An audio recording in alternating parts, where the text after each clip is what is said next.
Fox Sports. We are Fox. We are Sports. On a day that's about remembrance and gratitude, we stop and give thanks to the people that make our country what it is. It's Memorial Day, and it's about the men and women who serve and protect our freedom in the United States. It's also a time for everyone to celebrate and enjoy this holiday that helps signal the start of summer.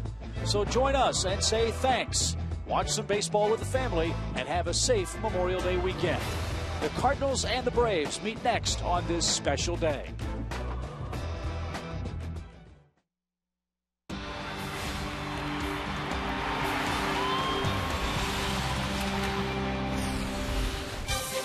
From Turner Field in Atlanta, it's time for Braves Baseball, a special Memorial Day edition as we open up a big pregame series with the St. Louis Cardinals. Great representation by our nation's armed forces, a beautiful pregame ceremony honoring the fallen and remembering those who fight so hard to keep us free as we get set for baseball here in Atlanta. Good afternoon. Happy Memorial Day. Hope you and yours enjoying the festivities. Hope you'll pause and remember the sacrifices made by our men and women in the armed forces. And Joe, if you love America, you love what we saw just a few moments ago. Just what a great job the Braves did of doing a pregame ceremony for Memorial Day with representatives from all 4 or 5 different branches of the military. It was wonderful. Great salute, great flyover. Just a great way to start today. How about a great win? That would be nice for Atlanta. The Braves have lost their last 7 games in a row, and they're facing a Cardinal team that they enjoyed seeing earlier this month. They had a great series in St. Louis, and I think it surprised the Braves at how well they played in St. Louis in this respect. They haven't played well in that ballpark before, and the Cardinals had given them a lot of trouble. But the Braves gained a lot of confidence from that, especially offensively. They outscored the Cardinals by better than 3 runs per game. The pitching was good. The only guy that they had to really contend with was Carlos Beltran, and he stays hot. And speaking of pitching, how about the work of Tommy Hanson? His last 4 starts have been outstanding, including one against the Cardinals. I think it kind of started there because I think that's when he found his fastball again, and he had really good stuff there for 6 innings, only gave up 1 run, and struck out 9 batters, pitched a great ball game, and really had the Cardinals off balance because of his fastball and able to locate his fastball. His last couple of starts, though, he's also had a real good curveball to complement that, to go with his good slider. Got a little defense played behind him, too. So no reason to think that Tommy can't carry that right on into today. He will face Lance Lynn, the man that the Braves beat up in St. Louis. He's an Ole Miss product. And when we come back, we'll examine something else that's going on for this Braves ball club. Need a little relief for the relievers. We'll talk about the Braves call to the bullpen when we come back to Atlanta and Turner Field right after this.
here at Turner Field. It's Memorial Day, and the Cardinals are in town to start a big three-game series. Joe and Chip back with you at the ballpark. We know Tommy Hansen's going to start the game for the Braves. The question is, who's going to work in relief in an effective way for Freddie Gonzalez's ball club? The month of May hasn't been real kind for the relief corps, has it? It has not. They got off to a real good start. The month of April, the bullpen was real solid, and it's solid now, and you really can't blame it on lack of work or too much work, because the starting guys have been doing a good job of getting deeper into ball games. But effective, I think that was the word you used, Chip, and that's a good one. They haven't been very effective the last 27 games.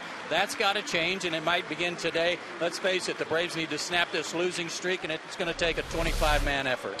Brian McCann is back in the lineup. The walking wounded getting healthier for this Atlanta ball club. That is certainly much needed news.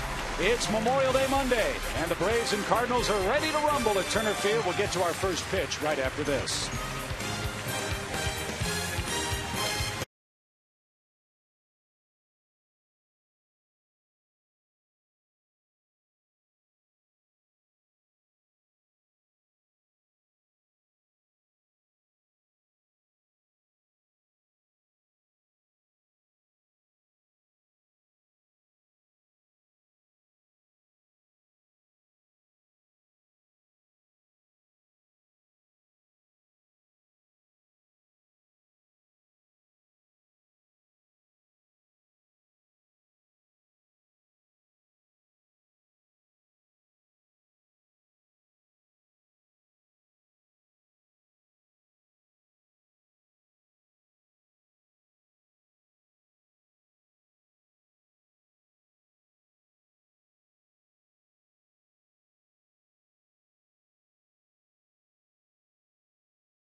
It's the Braves and it's the Cardinals here at Turner Field. A happy Memorial Day to you, and what a spectacular weather day we have here in downtown Atlanta.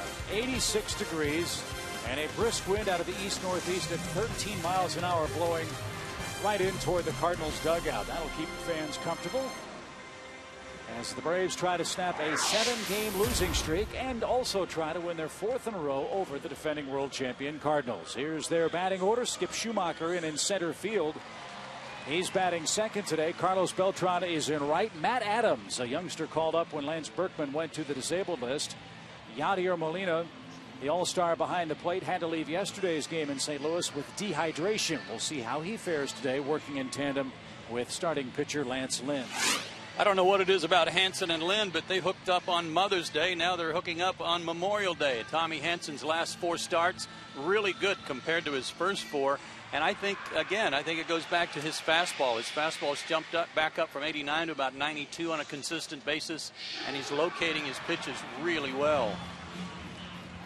His 4 keys to pitching success: 25 years old, 6'6", 220, out of Redlands, California. Keep the curves coming. He's complemented that fastball with good curveball command, and he's kept the hitters off balance.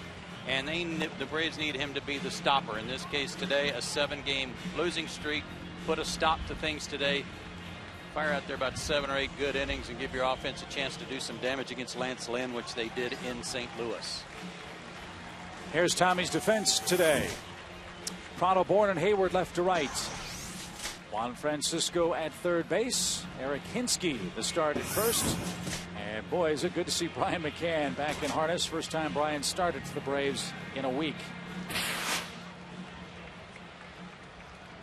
Great to see him back in there, and he was very excited this morning about getting back in there. Couldn't wait.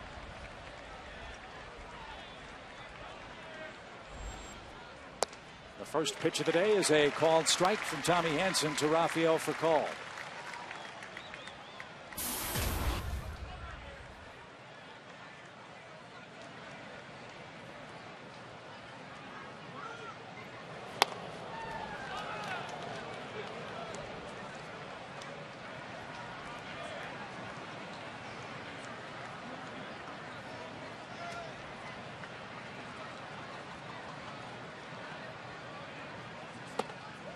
Chase the high fastball. 1 ball, 2 strikes.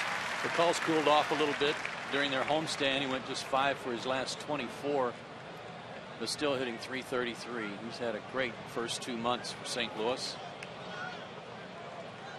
61 hits, a .395 on base percentage. Furcal scored 33 runs for the Cardinals. Knocked in 22, so he's been extremely productive and destructive against the Braves, as you see our Georgia lottery hitting the jackpot. His last 8, close to a .500 average. Up the middle, Pasternicki, 360 spin. Furcal legs out an infield hit.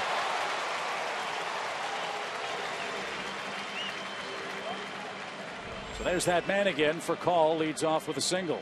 Well, we showed you in that graphic when we were talking about the work the Braves did against St. Louis, and I mentioned Beltran really had a great series. Well, Rafael did too, and obvious that you got to try and keep him off the bases in front of the guys that are healthy for St. Louis, most notably Holiday and Beltran. Skip Schumacher's playing center field today, batting .314 for the year.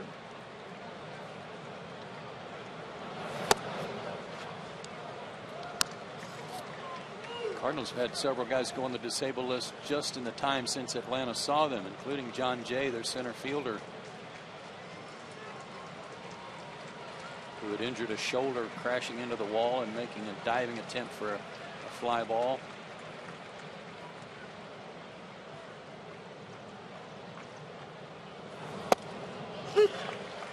That's called a strike.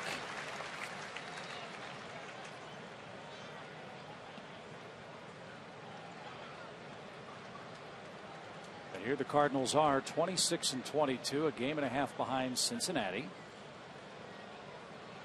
And still the top scoring offense in the National League.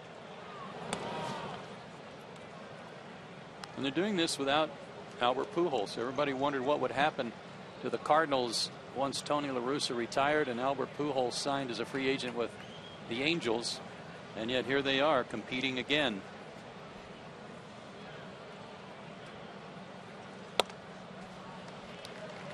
That's upstairs.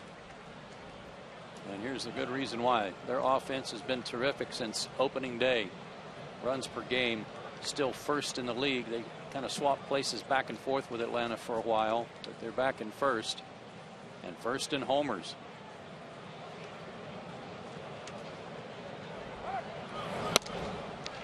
That's way high. 3 balls and a strike. And they don't even play in a ballpark like Cincinnati. Yeah.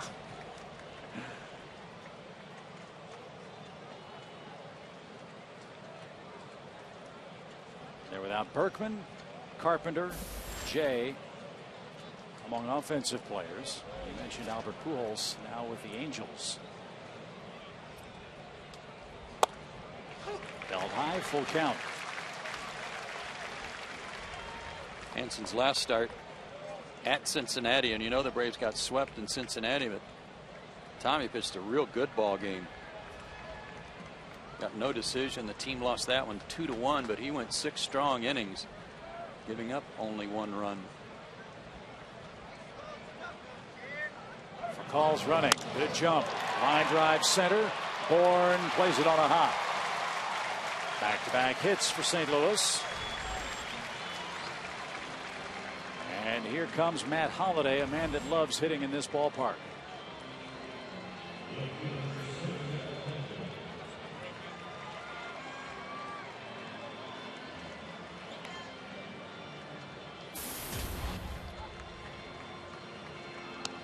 His average down from what you're accustomed to seeing from Matt Holliday, but still has the production numbers.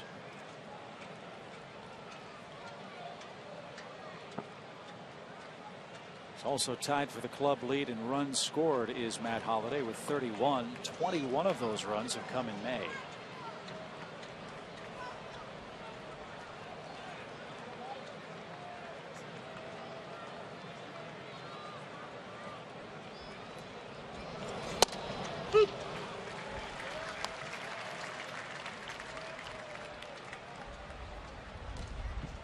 And he apparently loves hitting here.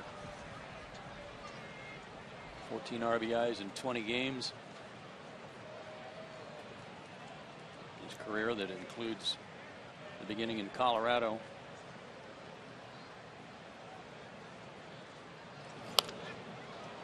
Popped back at the screen, foul, quickly 0-2. Another round of applause, though, for the Braves in the pregame ceremony, honoring the military here on Memorial Day. Just a wonderful job. Very touching.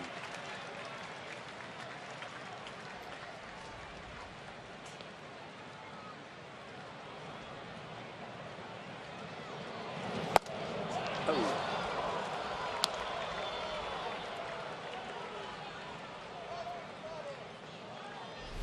Good pitch. How close? Good pitch in that. It's close enough to swing at. A little bit too wide for Jerry Davis to call, but a good pitch.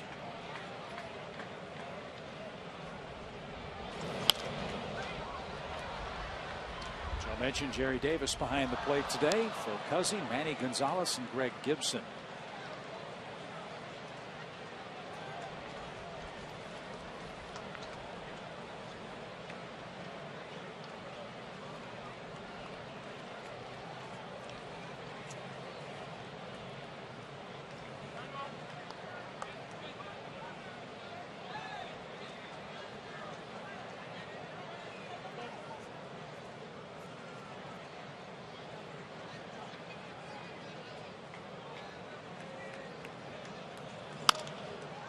Liner foul. Holliday still alive. 1 ball, 2 strikes. When you're having a rough time of it and you're going through stretches like the Braves are in right now with so many players that have been out of the lineup for illness or injury, and you lose a few in a row, the last thing you want or need is to fall behind early and feel like you've got another mountain to climb over. So Tommy's got to do a good job of damage control here after the first 2 guys reach. Cardinals are forcing him to rack up a high pitch count. He's thrown 17 already in this inning and doesn't have an out.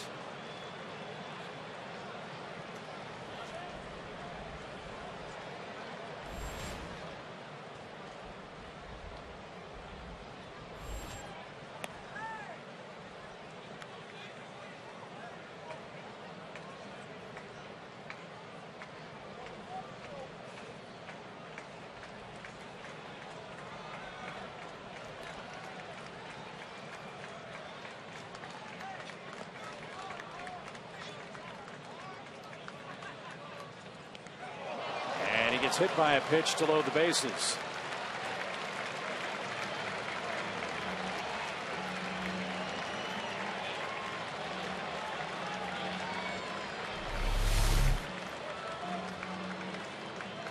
He got hit by one trying to hang in there, waiting for the ball to break, and it didn't. A hanger that was hanging right on his elbow. And now a big problem. You got Carlos Beltran up with the bases loaded. And as you mentioned, he had that gigantic game against the Braves up in St. Louis. It's as good a night as I've ever seen. Home run in the second deck up there in Big Mac land. Hit another one off Johnny Venters into the bullpen. And oh, in between he had a double and a triple.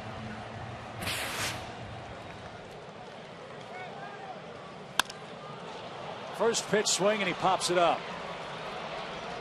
Pasternicki drifts out, makes the grab for out number 1. And on top of that, he's leading the majors in home runs, or the National League in homers and RBIs. So one pitch out from that guy. Woo! Take that. Now your ground ball away, perhaps, from getting out of this inning. And here's the newest Cardinal, Matt Adams, called up from AAA Memphis when Lance Berkman went to the DL. And that is one big man. Listed 6'3", 230. Looks bigger than that.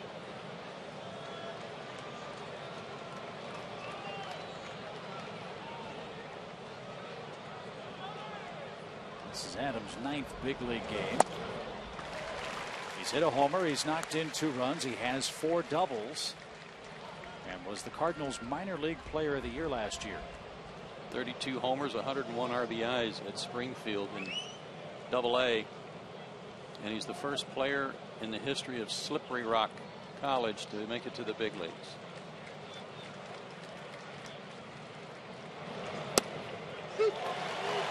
Nothing in 2.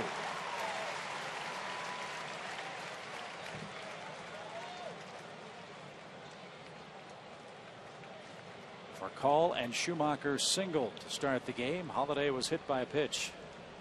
And now the Braves shift with a 2-strike count. There you go. Another good pitch, another good try. Couldn't get Holiday to chase that one just off the plate. And somehow Adams able to lay off that high fastball.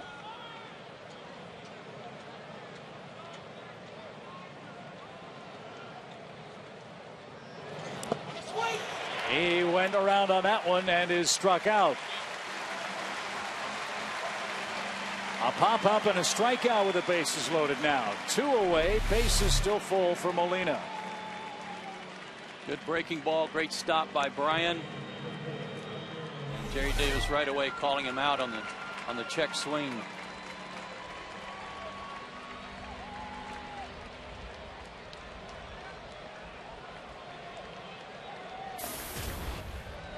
So Yadier Molina with 2 outs and the bases loaded.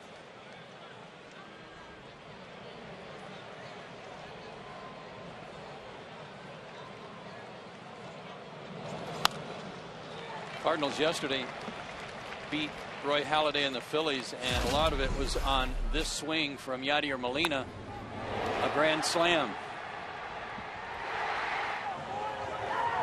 He's got an opportunity to do some damage right here with 2 out. Halladay only lasted 2 innings. Shoulder stiffness, the Phillies are saying. Oh, there's that hook. Nothing in 2.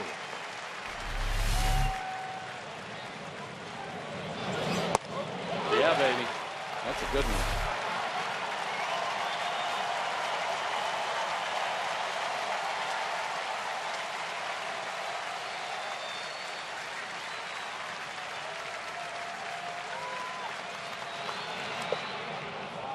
Nice stop.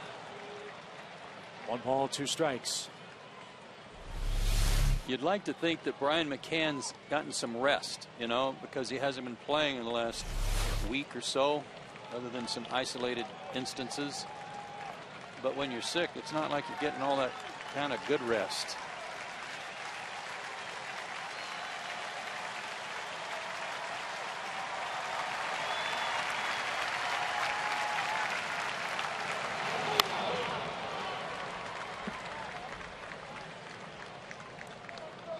Brian said, was it Friday night, the game that he had to come in relief of Ross? Really took the starch out of him. He thought he was much closer to returning, but in the heat and humidity and still not 100%, really knocked him back a peg or 2. This guy's tough to strike out to, Molina. He's having a great year and only 16 strikeouts in 160 at bats. That's 1 strikeout every 10 at bats. That's outstanding in the big leagues.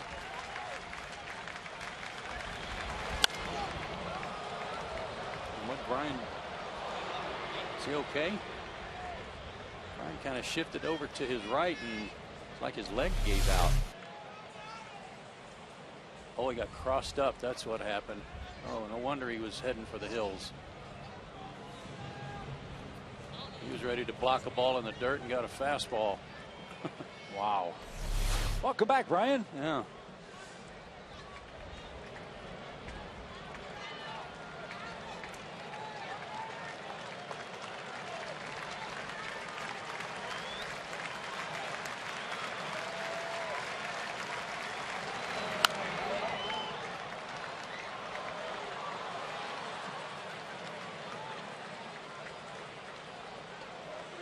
Molina's very good at going the other way, and especially to right center field where he hit that home run yesterday.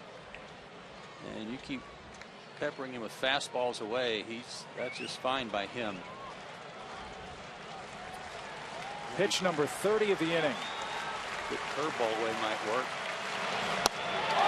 It sure did. You talk about damage control. Tommy Hanson personified that. Bases loaded, nobody out, and the Cardinals do not score in the top of the first.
Second look against Lance Lynn, the Cardinals starter.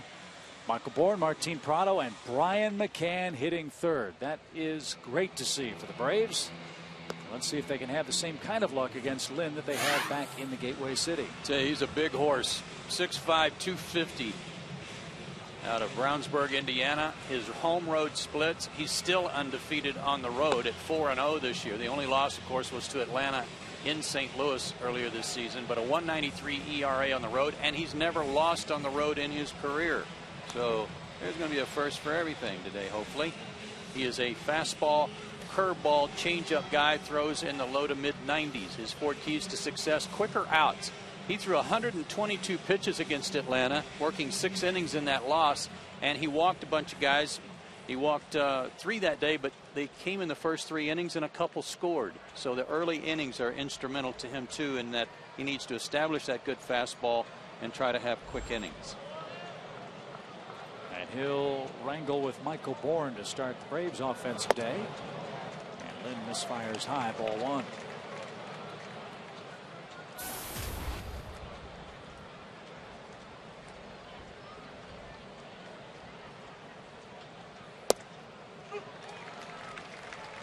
Michael had a very good series against the Cardinals up in St. Louis. He was 8 for 17.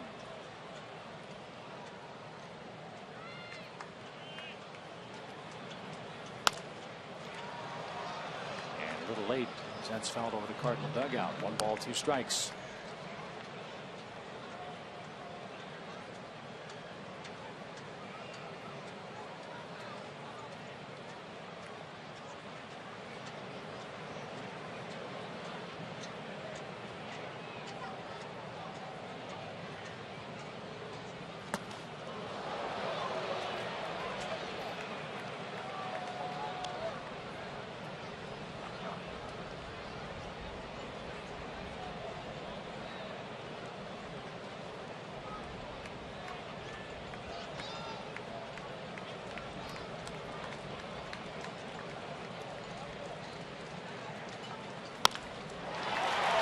there to center. Schumacher is there. And Bourne is retired for out number 1. Schumacher's an outfielder who has converted to second base, now playing the outfield again because of all the Cardinals' injury problems. We'll see how Matt Adams handles the first base bag. And you know all about the defensive prowess of Yadier Molina. He won the Platinum Glove for defensive excellence last season. Scouting reports there on Matt Adams is that he's not Freddie Freeman by any means, but doesn't embarrass the Cardinals at first base. Does a serviceable job.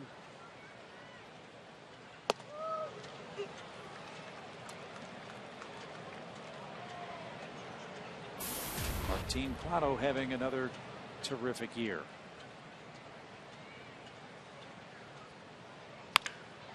And scorches that one past Rafael Furcal. Prado's aboard. Welcome back to the starting lineup, Brian McCann. How tough has it been for him to sit out this last week?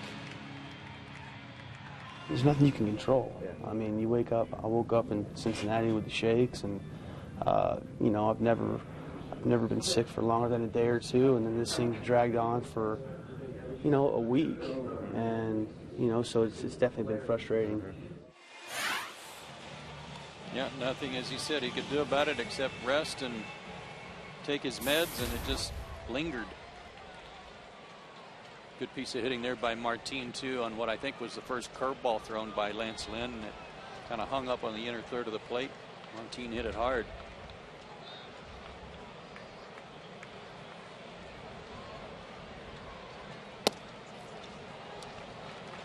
How do you like this St. Louis shift for Brian McCann? It's a little different. Still have Furcal on the right side of second base, but not quite as much as some teams shift. Got to keep somebody close for a double play chance. Little pop left side. Descalso in foul ground is going to track it down. And Prado back to first with 2 out. What you hope doesn't happen when Brian hasn't been in there in several days is that, as was the case there, you're a little tardy. You don't get the bat out there like you're accustomed to getting it out there. So you start trying to make adjustments or start early, maybe opening up a little too quick to try to get your hands through and develop some bad habits. And he definitely got jammed there. The strength will come back. You just have to, again, be a little patient with it.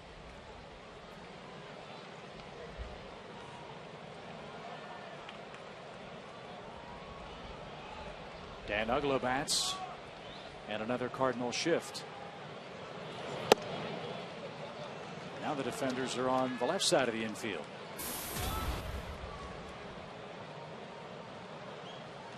We're going to see more and more of this, you think? It seems like it.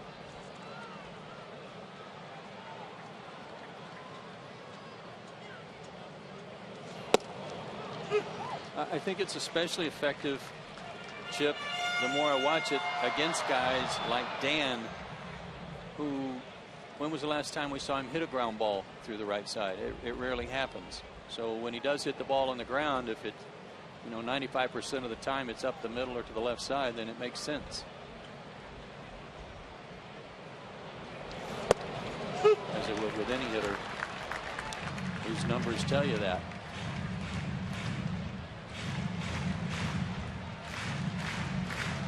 One ball, 2 strikes. Prado at first, scoreless first inning.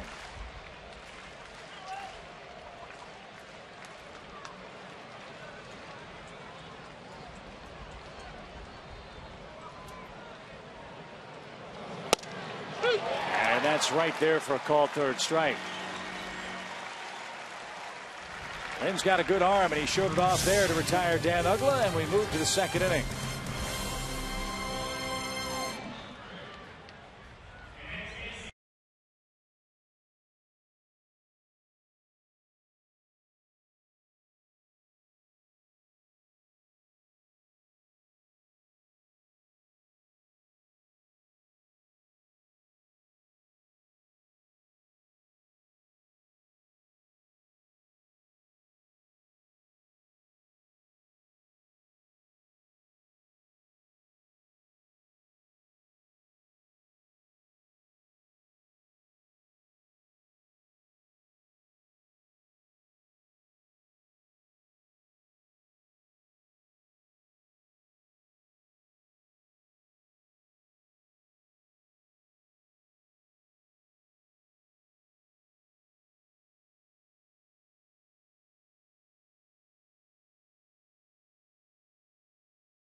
from Akron, Ohio.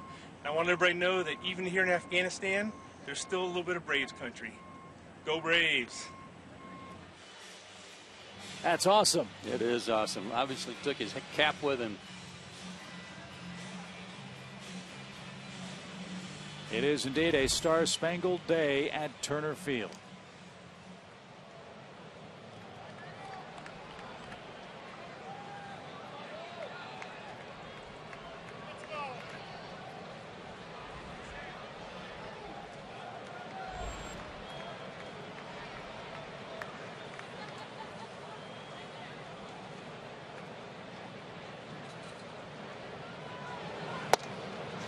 Quick strike to Daniel Descalso. He's playing for David Freese again. The Braves have only seen Freese once, I think, out of those 3 games in St. Louis. This time, Freese has a little problem with a wrist. Popped up, shallow left. 1 out. A wrist that Freese injured on a headfirst slide. And he thought he was going to play today, was ready to play today, but Mike Matheny is one of those managers who thinks that maybe one more day is always a good idea. Tommy doesn't mind not seeing a 10-homer, 33 RBI man in the middle of his Cardinal lineup, I'm sure. Exactly. 1 away for Tyler Green, the Cardinals' second baseman. Layton's going to push that toward the seats. Gives a look, but can't make the play. Strike 1. Wind was blowing that pop fly in that Martin Prado caught, but after he caught it, he also was getting the attention of the infielders, saying, hey, I had a hard time picking that up.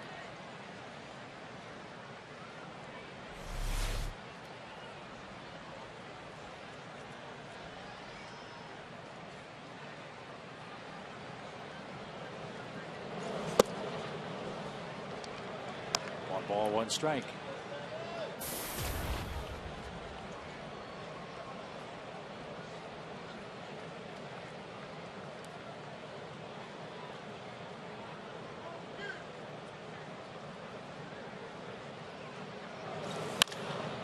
In the air, right center. And that'll get down and bounce off the fence.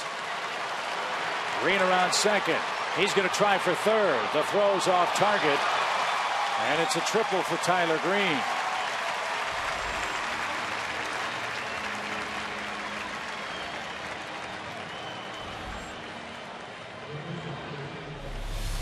Former Georgia Texter getting some applause from some friends and Cardinal fans that are here at Turner Field today. He had a good homestand, 6 for 22 with a homer. And he's carrying that on the road with a nice drive into the gap. So Hansen again will have to pitch out of trouble. Green was originally drafted by the Braves. Yeah. And after being selected in the 2nd round in 2002, he didn't sign. The Cardinals got him in the 1st round in 2005. Infield in now. Let's see what Lance Lynn and the Cardinals have in store. Strike from Hansen. Does have 3 hits. No RBIs. Squeeze a possibility. Get that first run.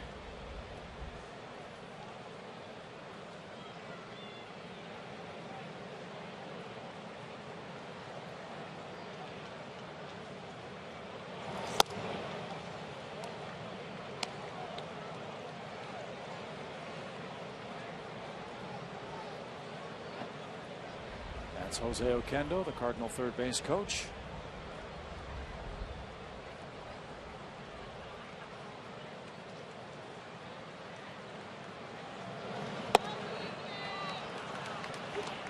Braves think something's up.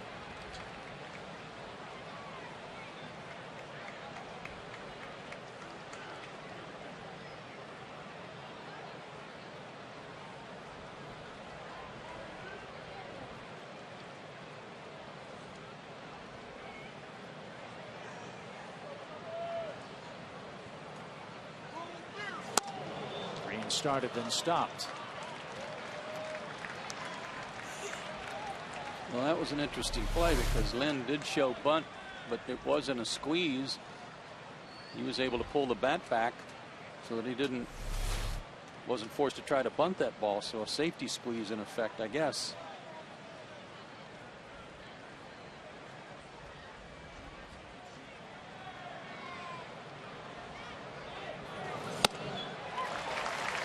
Swing and a miss.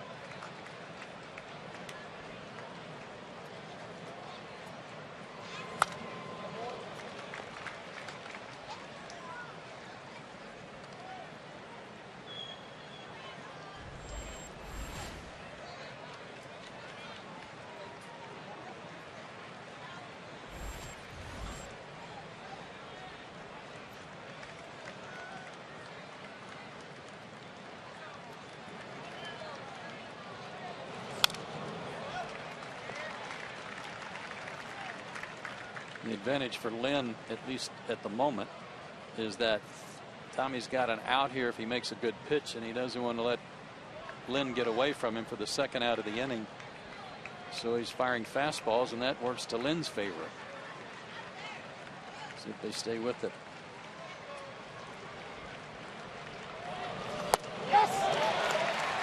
Lynn went around and is struck out. Apparently he didn't think so, but he did. Good call by Jerry Davis, and it was a slider. Braves fans, make sure you're following all the action right now with Game Connect on FoxSportsSouth.com. Track pitch counts, player-pitcher matchups, and check in with the buzz around the game. Log on to Game Connect now on FoxSportsSouth.com.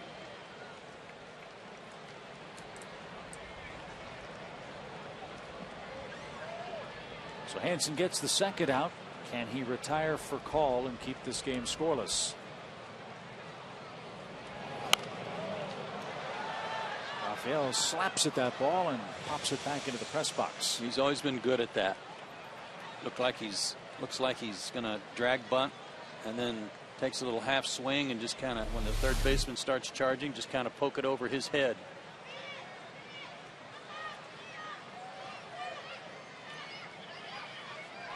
I'm not sure Francisco moved, though.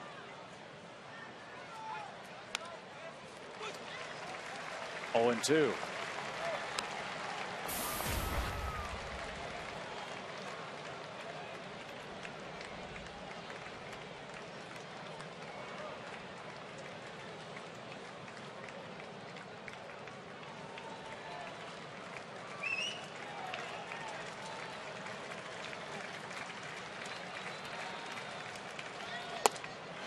Inside corner, he struck him out. Hansen is stranded, 4 Cardinals, 3 of them in scoring position, and the game indeed still scoreless.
The first 2 innings, but the game's still scoreless as the Braves come up in the second inning.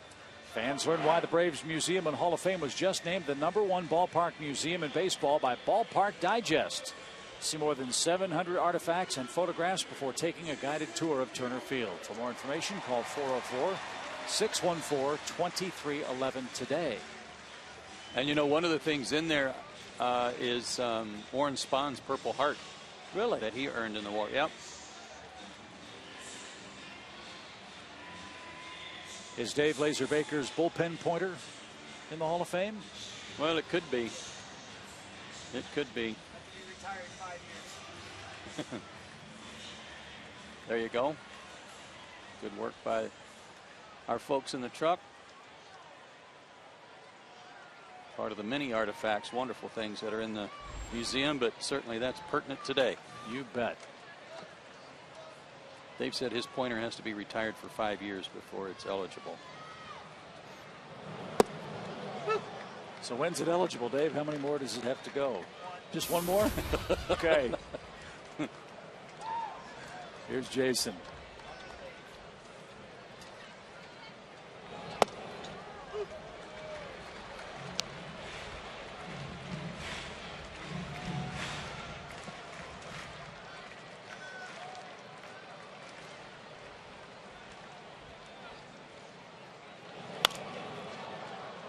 Popped out of play, foul. Hayward still alive in front of Juan Francisco. Our Delta Airlines on deck batters had good luck in 12 career games against the Cardinals. 8 RBIs in 12 games. That's always good work against anybody.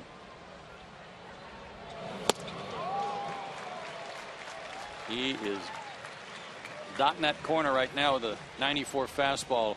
I thought the pitch to Ugla that Dan probably thought was outside to end the first inning. I thought that was a beauty because it ran back over the outside corner. There's another one to the outside corner on Hayward. A little different Lance Lynn than the one we saw that struggled with his control and threw a ton of pitches against Atlanta on Mother's Day.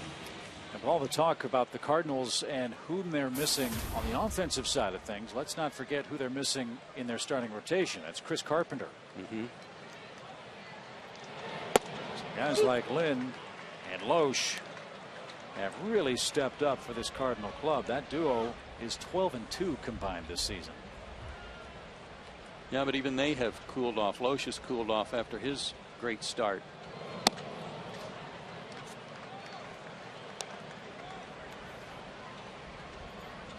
So while their offense has kind of remained constant and their pitching was brilliant the first month, that was going to be a hard pace to keep up. Lynn, Westbrook, and Loesch. We'll see all 3 of those guys in this series. Their combined record through May 12th, 15-3 with a sub-2 ERA. It's been a little rough lately, though. Combined 1-2 and a 5.75.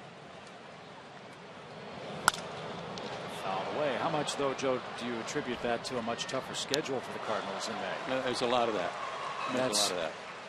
That's part of the great success that Mike Matheny's club had in April. They played almost all of their games in the Central, but in May it really stepped up.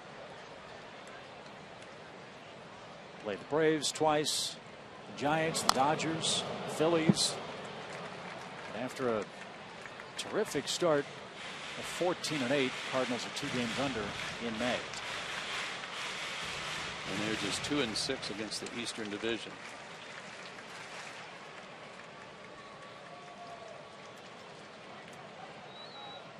We'll be hearing that about a lot of teams, I think, as we move through the season and play outside the division. And Francisco's retired on strikes, 2 away. 3 in a row for Lynn. Braves went through that last night with Gio Gonzalez when he started mowing some guys down with strikeouts. Contact became a problem. Atlanta only mustering 3 hits, and a couple of those were very late in the game.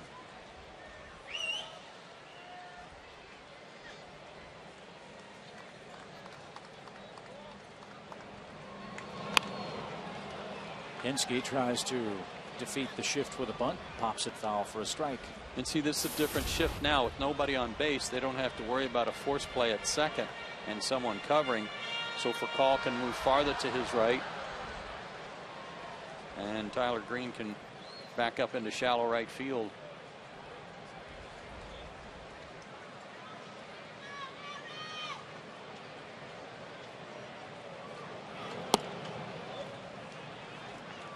And from a defensive standpoint, you can see why it's a win-win in the shift. If Hinske pulls the ball into the defense, you win. Or if he just punches a bunt the other way, you keep him in the ballpark. And then it'll pop up to the right side. Adams will have no trouble.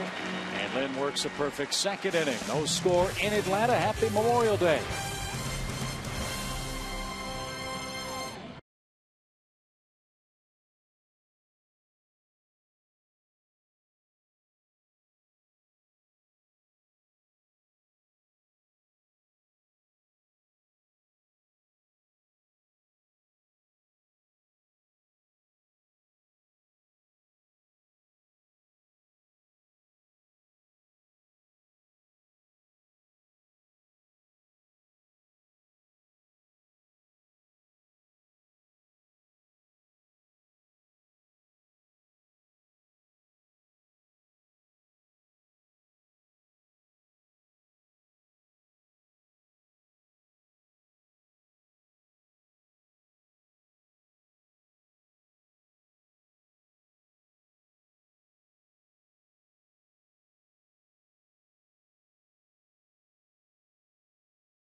Time today. Tommy Hanson gets out of a bases loaded, no out jam. Must be the camo hat. So says Brent Stewart.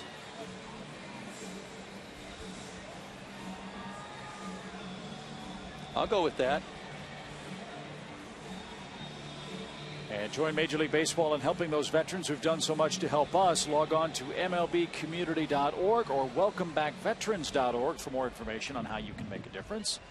To also raise awareness for this cause, MLB players are wearing special hats. Fans can buy replicas of them, with all proceeds going to welcomebackveterans.org. Had a shot of David Ross leaning on the rail there with his hat on, and got a glimpse of his new haircut. Yes. He's got that military cut.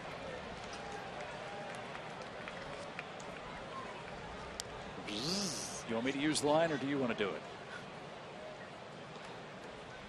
Oh, you can. First, the 1-1 pitch to Skip Schumacher. David, find out who did it, and Joe and I will meet him after the game downstairs in the tunnel and take care of it for you.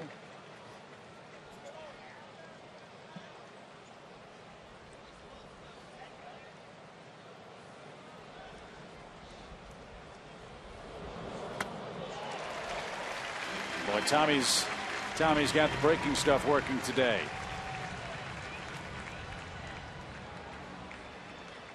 Yay or nay? Oh, there you go. That's a clean cut right there. Summer cut. That might be a good subject for the fans on Twitter. Do you like David Ross's hairdo today? I think that's a great idea, because they don't really have much else to talk about or say.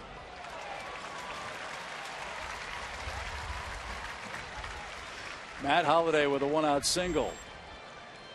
He had an amazing streak against the Braves. You might recall last time we were up in St. Louis, he had reached base 41 straight times against Atlanta. 41 straight games, that is. And then he was called upon to pinch hit and was retired, and that's the way the streak ended. But he started another one today. Being hit by a pitch and now the third inning single. Still very impressive, isn't it? Amazing.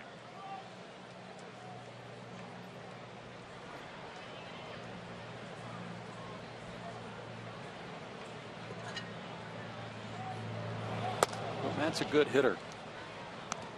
He's one of those guys that I think you look at him and you think because he's 6'4" and about 230 that he's just a big old galoot who plays left field and he's not a real good left fielder, but does okay out there, and he's just going to hit homers. But he's won a batting title. Career batting average coming into this season of .315. He can hit.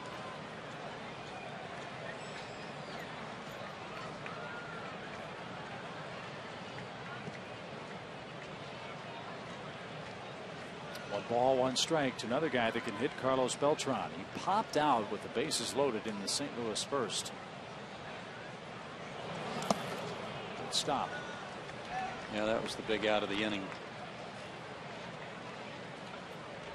Getting through him without a run scoring. The third good stop already by Brian McCann. By the way, just one more note on Holiday. You mentioned the batting title. That was 2007 with Colorado. 340, 216 hits, 50 doubles, 36 homers, 137 RBIs. Pretty good year, huh? And he only struck out 126 times.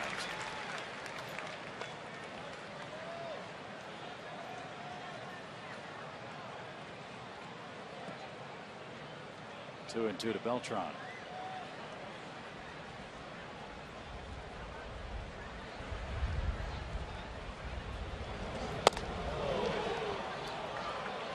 This is the guy that Tommy Hanson has really dominated. As good a hitter as Beltran is, only 1 for 14 in his career. That homer came in St. Louis in the start for Hanson there. And Tommy just missed. Wow. I'm not even sure Beltran was sure. He waited for a long time to see if Davis was going to ring him up.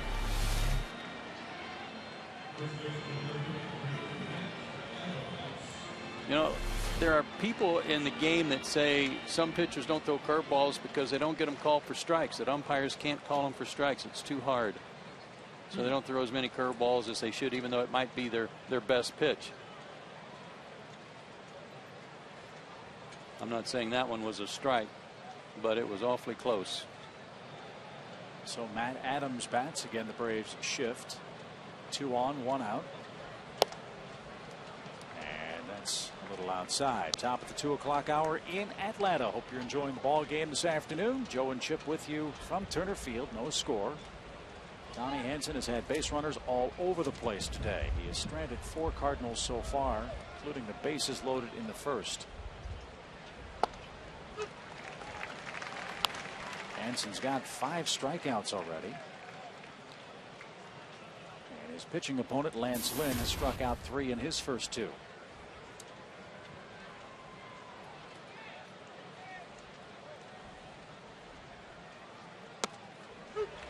Well, it's a great day to pitch.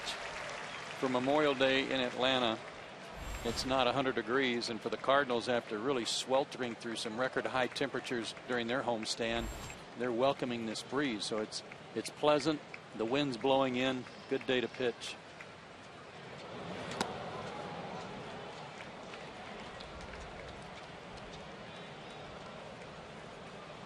That flagpole out above the scoreboard in the center, doing a little rocking and rolling.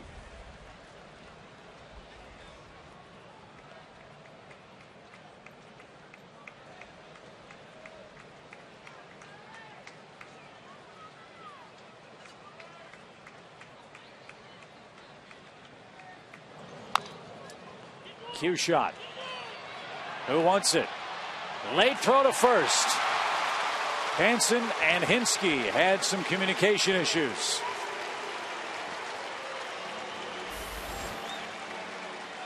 It's an infield hit, and again St. Louis has loaded the bases. That hurts. You get a guy to just beat it in the ground. Should be an easy out, but you take it, I got it. And it did look like he was safe.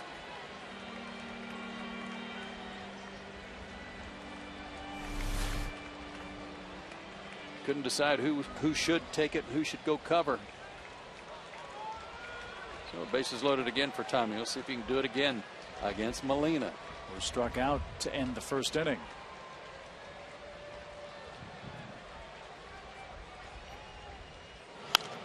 After a handful of fastballs, Joe, you called it.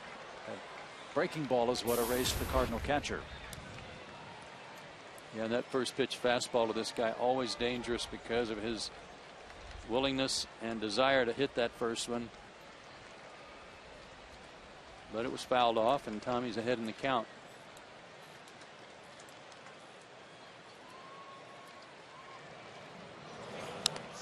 That one gets away. McCann to the plate. Safe.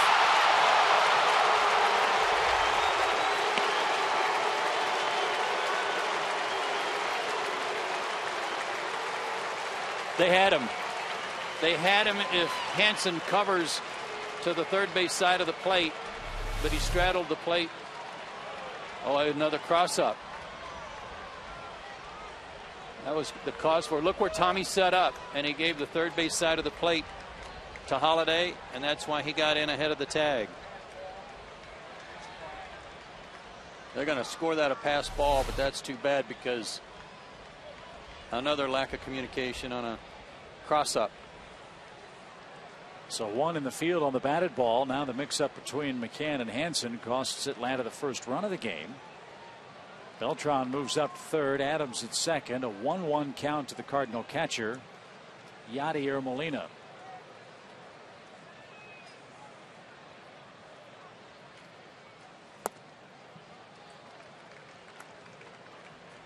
One other seldom talked about thing during this Braves 7-game slide is there have been some defensive issues during the past week. Seen some bobbled balls in the outfield. We had the crazy play up the middle with Pasternicki and Ugla last night.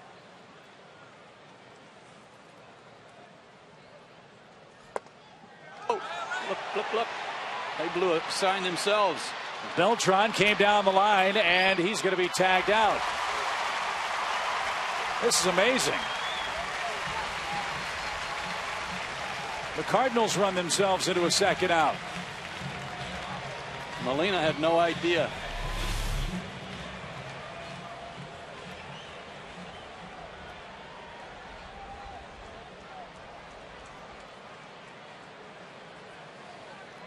Good job by the Braves there to get that executed and get the second out.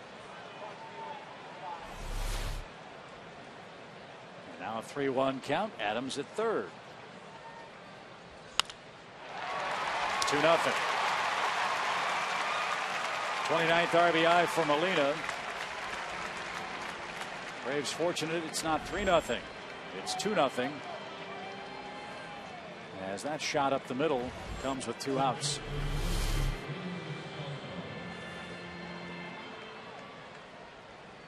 And Molina slams the bat down, mad that he missed the squeeze play that he didn't see, but he did get a run in.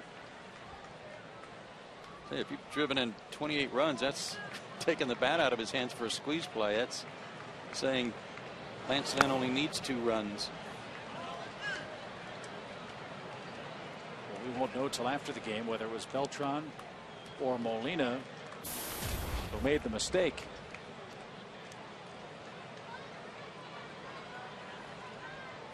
But Molina does make it a 2-run game as Descalso bats. Pops one foul back our way. 1-1 your count. And I can't believe that they would take the bat out of Molina's hands in that spot. Would you think it's more Beltran saw something, or? No, I don't think Beltran would have gone unless he was alerted by Jose Oquendo that the squeeze is on.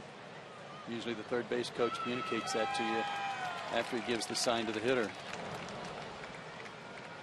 And just, they may not say it's on, but they may say something. Sometimes third base coaches will say, we'll call you by your last name, and say Carey, so that you know that the squeeze is on.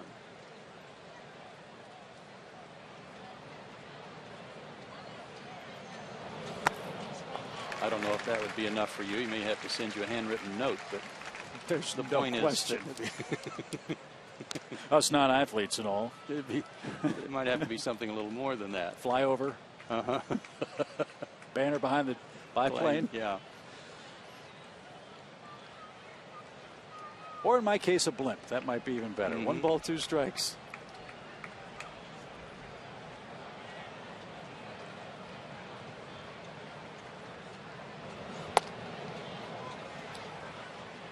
And the Cardinals are doing to Tommy what the Braves offense has been doing a lot. They are really forcing his pitches up.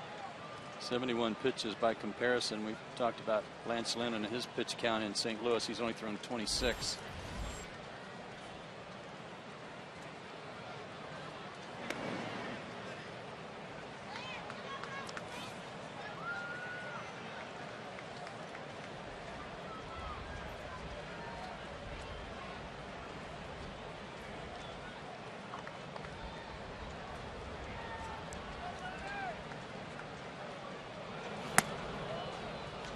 Three and two.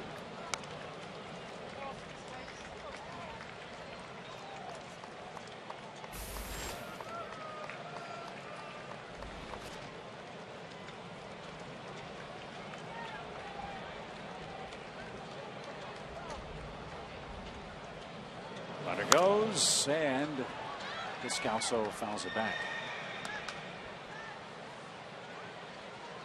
Dan Ugla reminding Tyler Pasternicky here that if the ball's hit to him on a 3-2 count, the runner's going, your play is at first. And especially with a left-handed hitter up there, Dan's got to hold his position in case the ball's pulled.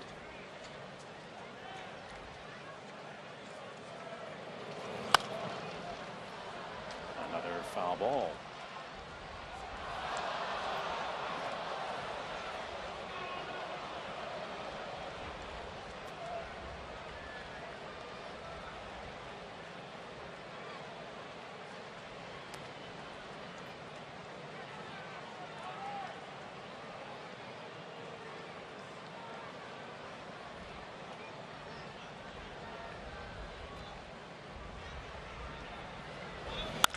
Swing and a drive hammered deep right field. It's 2-run homer.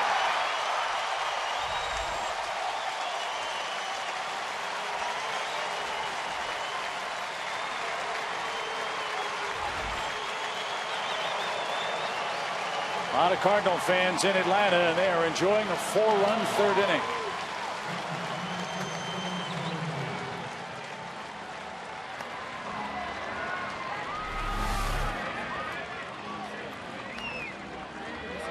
Fastball down and in.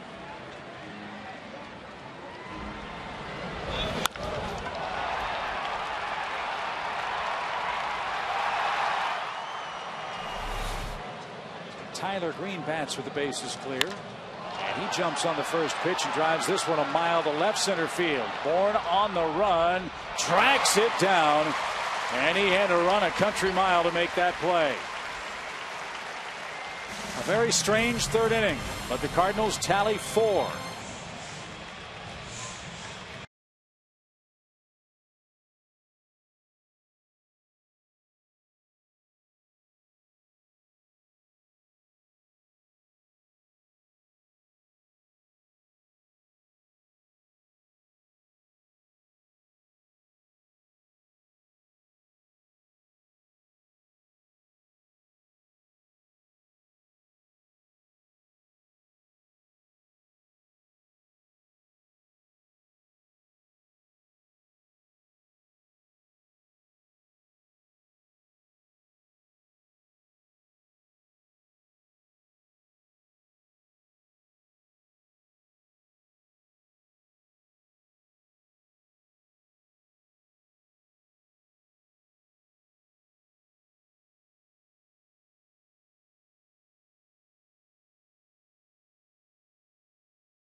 Lance Lynn looks like he's on his game. Tommy Hanson just gave up 4 here in the top of the 3rd inning. Molina and Descalso doing the damage, but the Braves did give them an extra out here on a miscommunication that was ruled an infield hit for Adams, and then the cross up on the what should have really been a wild pitch turned into a pass ball.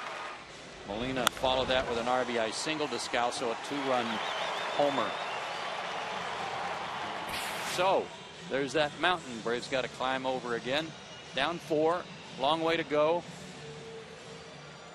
And they did a good job against Lance Lynn in St. Louis. They'll try to do it again here. Tyler Pasternicki will go to work first.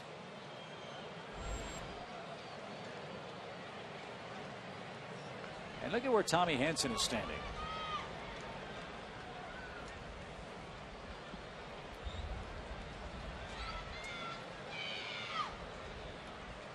Molina directing the Cardinal outfield defense. He moves Beltran over to right a few steps. And a quick strike for Pasternicki. Scouting report should tell them that Tyler likes to go that way, and they do have Beltran now positioned not only toward the line but shallow too.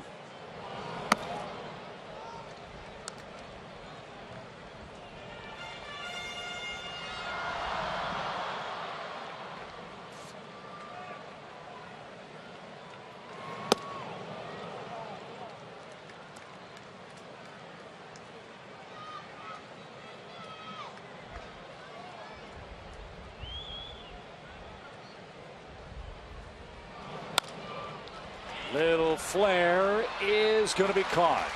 Green makes a play. That ball tailing away from him. A nice grab. And there's out number 1. Ride your motorcycle to the Braves game Sunday, June 10th for the Braves Ride and Rally. For $35, packages include an outfield ticket, a VIP parking pass, a Braves Ride and Rally bag, and a donation to the American Diabetes Association. Visit braves.com/bikers for details.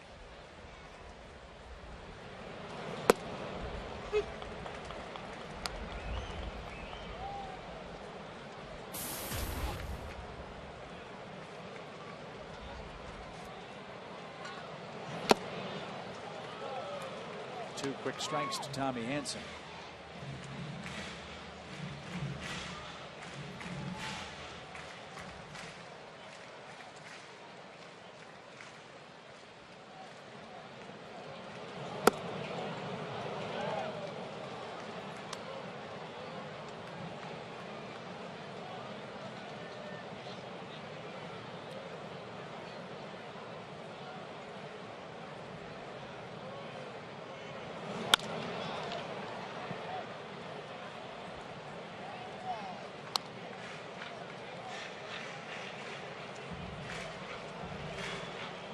Michael Bourne might want to rethink his position in the on-deck circle too if Tommy's late again.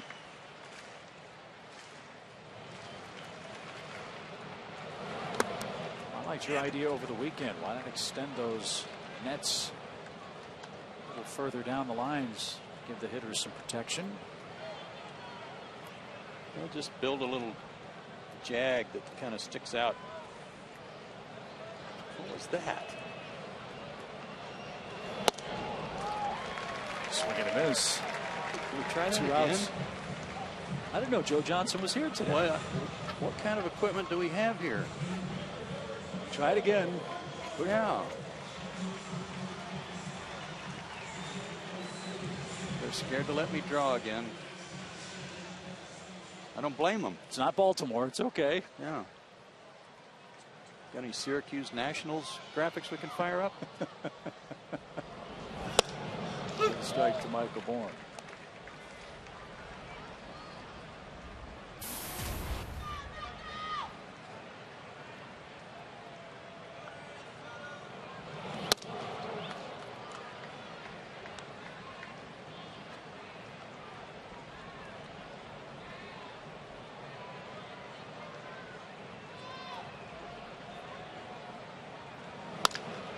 Little roller out to second. And Green's got that. And Lance Lynn is rolling along. He enjoys a 4-0 lead after 3.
The troops out there that are overseas defending this great country we have and giving us a chance to live in freedom and play this great game of baseball.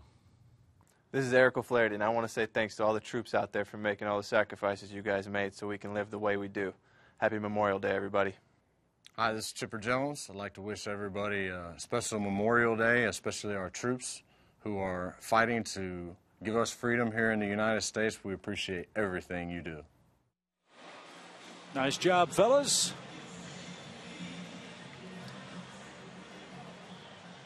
And here we go to inning number 4.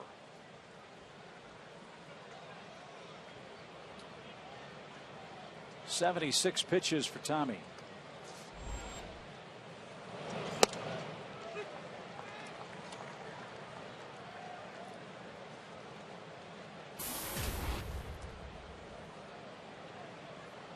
Lynn for call and Schumacher.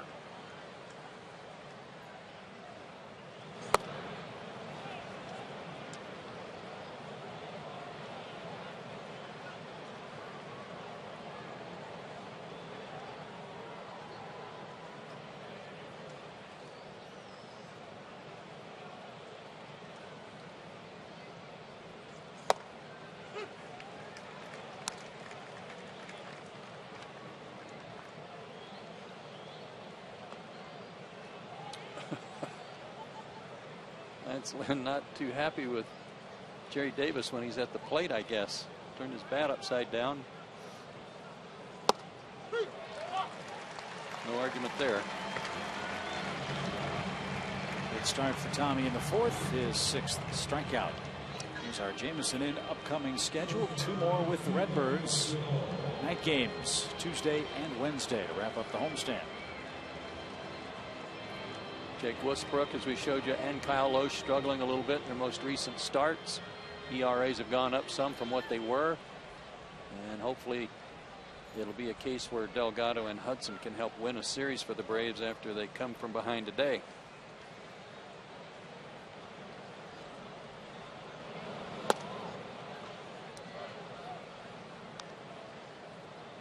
For call, 1 for 2 in the day.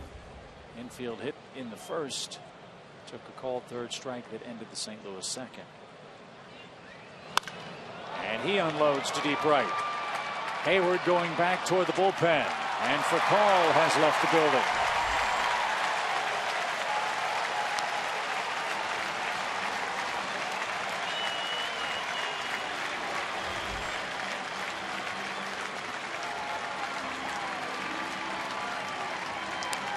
That turned the wind around. That's blowing straight in from over the top of the chop house. That fastball out away from him a little bit. Great extension. We've always known Rafi's got some pop, and that's his 4th homer. What a year he's having. His 20th multi-hit game. Only in the 4th inning today. It's 5-0 St. Louis. 23 RBIs out of the leadoff spot too. That's pretty good through May.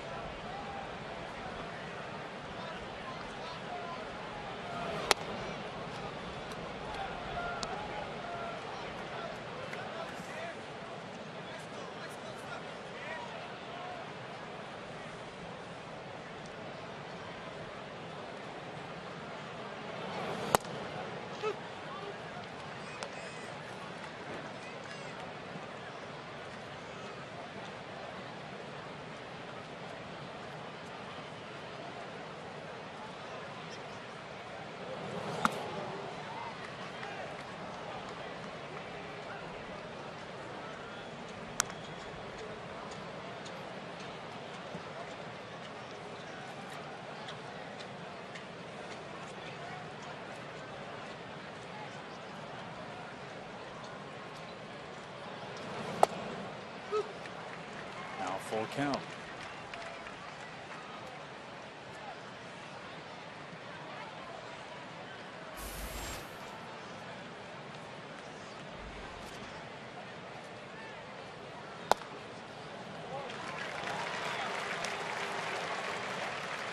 One in, one on, one out. Schumacher aboard.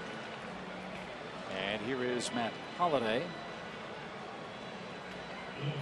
They've already hit a couple of homers today, and you'd think, well, if if they're among the major league leaders with most players on their team with 10, and those two guys have hit homers, maybe that's the two of the three we're talking about. Not so. Descalso and Furcal definitely not in that list, but Matt Holliday is. He's hit 10. David Freese has hit 10, and Carlos Beltran 15. Chris Medlin loosening up for Atlanta.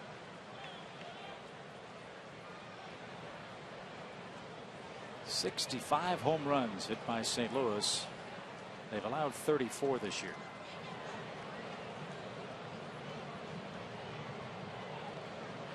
Cardinals, including today's play, have outscored their opponents by 68 runs. Yeah, that run differential the best in the majors too.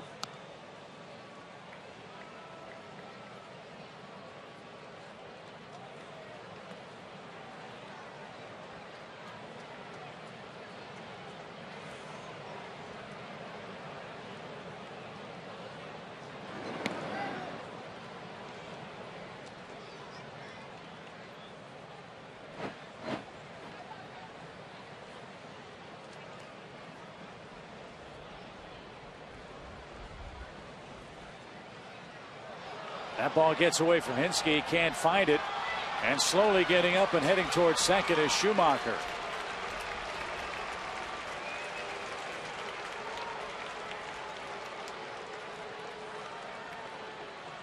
Again, an Atlanta defensive miscue. Like the ball hit the runner. Yeah. And Eric couldn't find it. Skipped off his leg over to the dugout.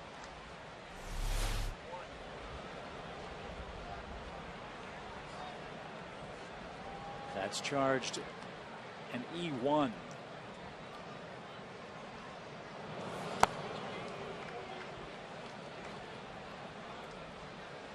Two balls, no strikes.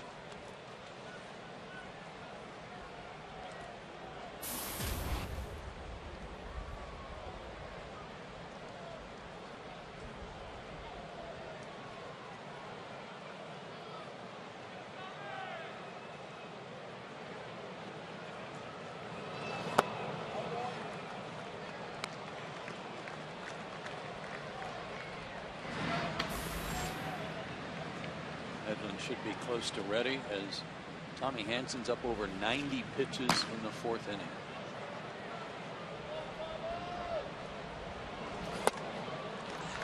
Back-to-back walks.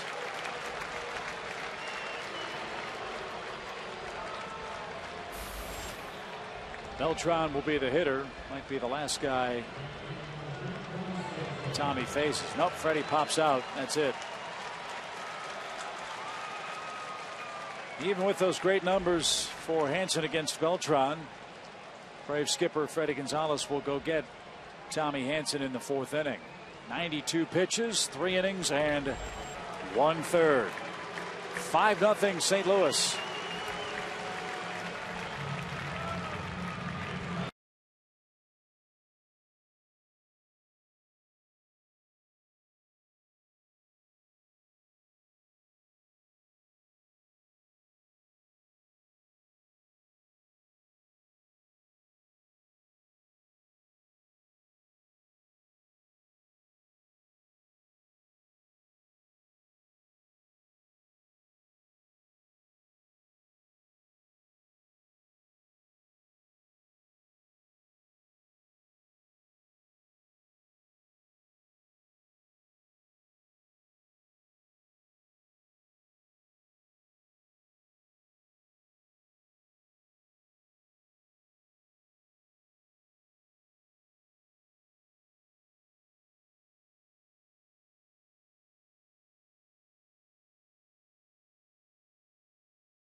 to airlines and by Toyota. Well, it may be Memorial Day, but today's start one Tommy would rather forget. And it looked, Joe, like after the first inning, bases loaded, nobody out. He got out of trouble. Looked like Hansen was going to stabilize the Atlanta ship. Didn't happen. You know, and it obviously took a lot of energy out of him, too. 30-pitch inning to get through the first. I thought still he would bounce back. He stranded a runner at third with one out in the second inning.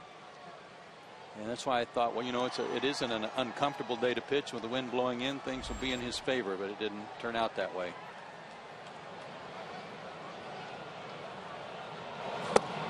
So now the AT&T call to the bullpen is made to Chris Medlin. And he inherits a mess. 2 on, 1 out, and Carlos Beltran in the batter's box.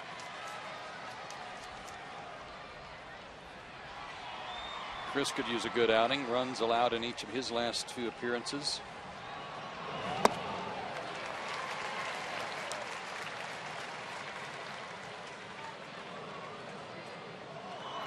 Part of what we were talking about in our opening comments regarding the bullpen and what a good April they had versus actually through about the 10th of May versus more recent work.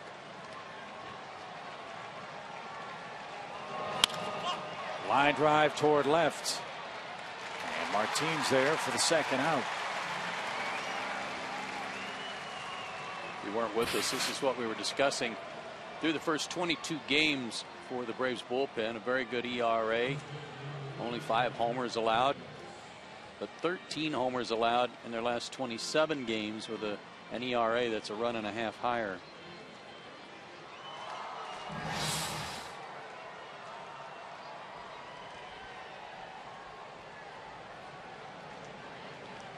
Adams hits with 2 on, 2 out.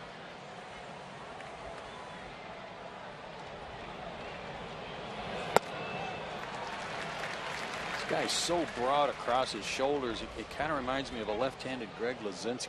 You know, just big old beefy guy. My first thought was the guy in Major League, Cleat, whatever his name was, for the Yankees against the Indians. I think that was Pete Vukovich's It was, character. yeah.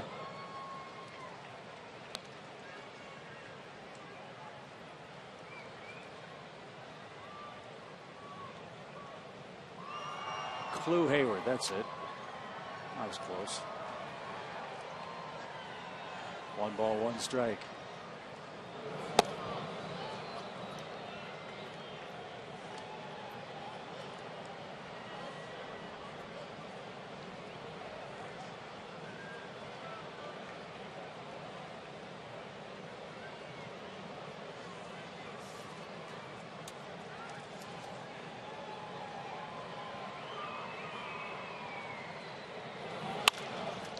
Opposite field single for Adams. The Braves had a shift on. Martin loads up. Throw to the plate will be late. Couple of hits for Adams. And he earns his 3rd RBI. Schumacher comes around to score the 6th Cardinal run. Well, he's becoming a cult hero in St. Louis. The way this start he's gotten off to. I was just checking out his numbers at Memphis after we told you that he was the AA player of the year, and he had gotten off to a great start there. He was hitting .340 in AAA with 9 homers, 27 RBIs in 37 games, and he beats the shift here.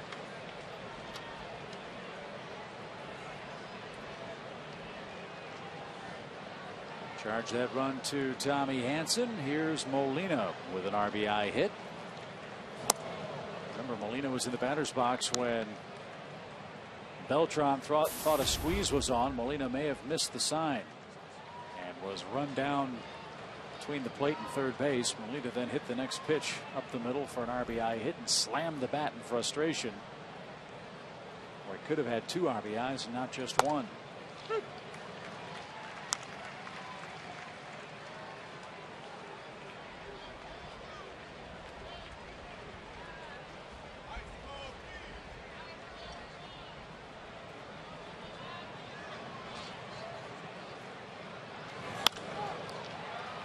Hard hit ball to second. And that retires Molina and the Cardinals in the fourth. St. Louis adds 2 more runs and leads 6-0.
Six nothing St. Louis.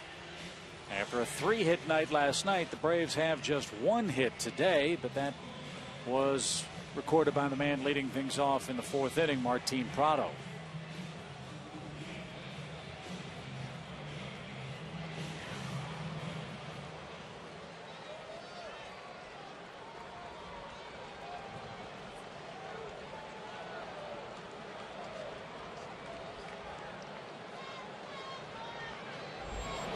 What a luxury it must be for a guy like Lynn to pitch for the league's leading offense.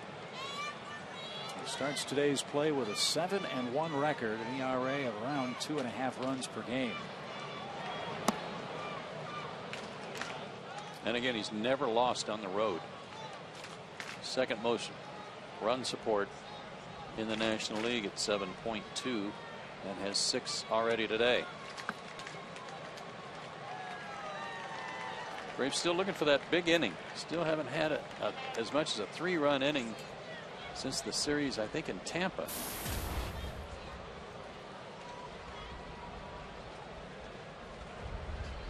Actually, I think it might even date back to the Marlins series in the last homestand. Popped up to the right side. Green battles the high sky, makes the play. That's out number 1. A limited number of tickets are still available for the Braves-Yankees series, June 11th through the 13th. Act now to secure your seats while they're still available. Call 800-745-3000 or visit braves.com/tickets today.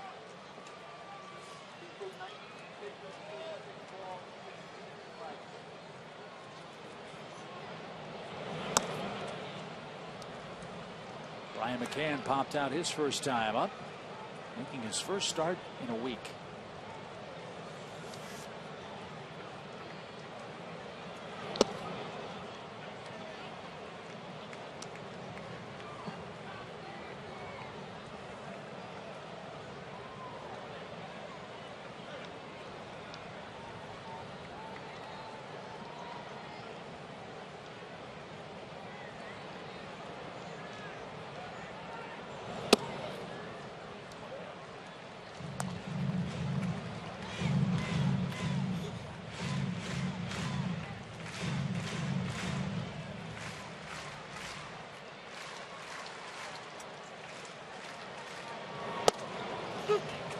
Bryant's taking all the way. 3 balls and a strike.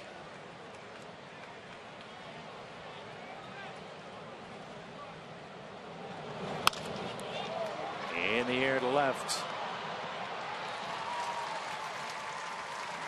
2 outs. Hi, Atlanta. This is Phyllis King, and I'm proudly serving with our men and women in Kabul, Afghanistan. And although I'm 8,000 miles away from the Fulton County Stadium, I've just got one thing to say. Go Braves! Right on. Old Fulton County Stadium just across the street from Turner Field. We knew what she was talking about. Big Braves fan, and we wish her well. And Ugla grounds one through the whole right side. And a big turnaround first. Yeah, he could go 2/3 the way to second if he wanted to, because there's nobody at first base.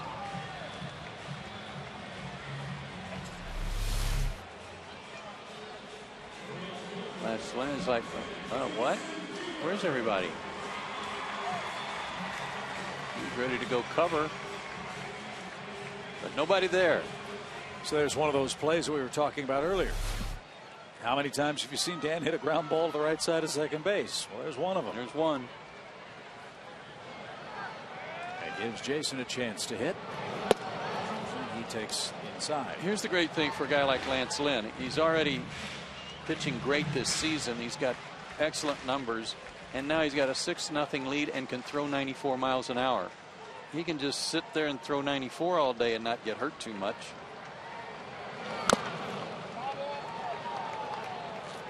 It's hard to catch up to 94 under any circumstances, let alone when you're behind by 6 and you know the guy's going to come right after you.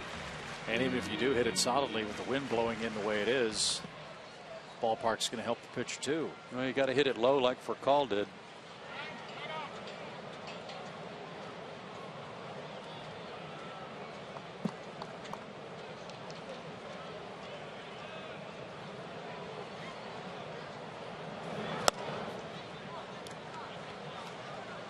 Way outside, 2 balls and a strike to Jason. Jason's hitting around 200 for the month of May.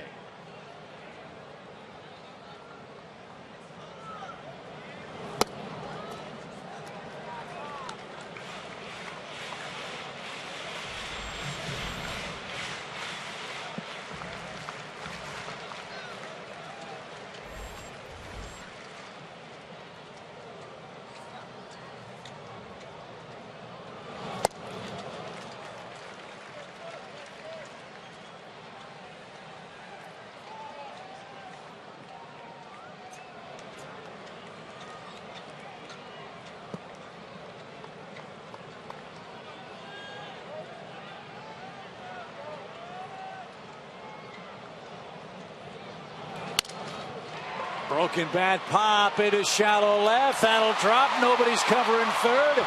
And Hayward's going to hustle into second.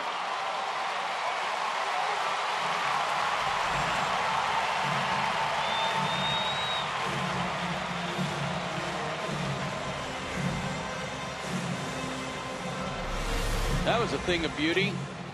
Up and away and a little Ric Flair to left. And with everybody chasing it, nobody covering third, Dan gets to third base easily, and by the time Matt Holliday gets to it, Hayward's got second base. His 7th double. So a chance to put a dent in that 6-run deficit. We showed you in limited duty, Francisco's had good luck against the Cardinals. He also enters play today with a 3-game hitting streak. It's 5 for his last 10.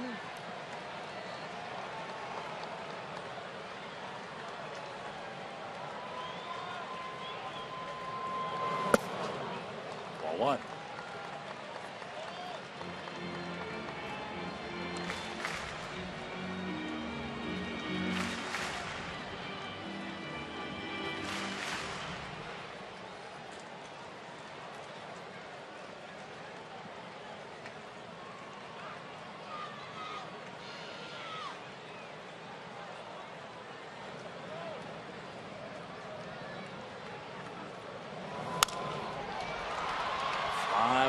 slicing toward the stands and foul.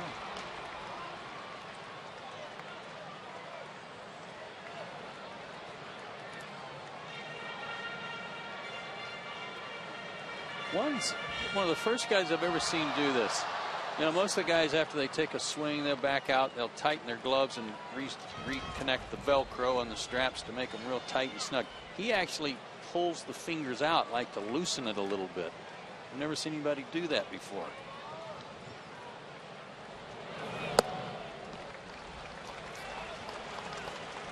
Two balls and a strike. And then he pulls on the fingers. It's like he needs a little extra room in there in the end.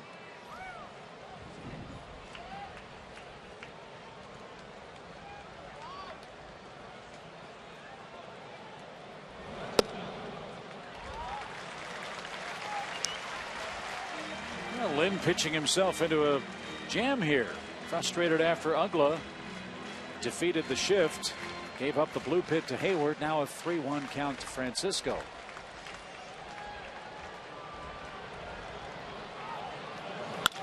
Up the middle, a base hit. Ugla scores. Hayward will fly around third and score. Just like that, Braves are on the board for the first time. It's a 6-2 game.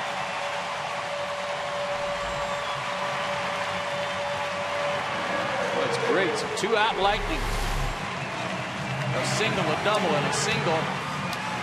And Juan Francisco continues to haunt the Cardinals. And those are his 15th and 16th RBIs of the year.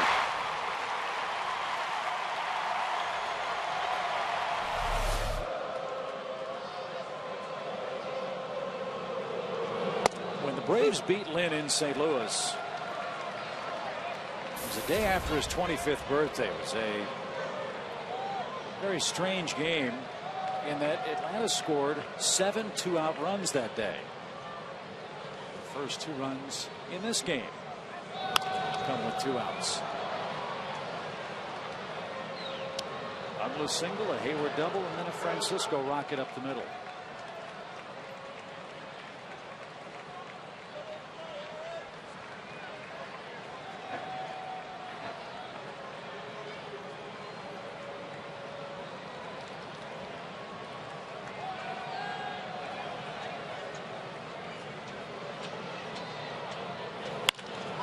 Smash!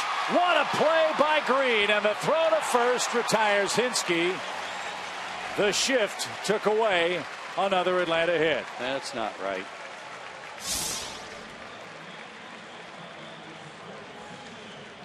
Snap hooked it over the first baseman, and then there's a second baseman standing there. Good grief.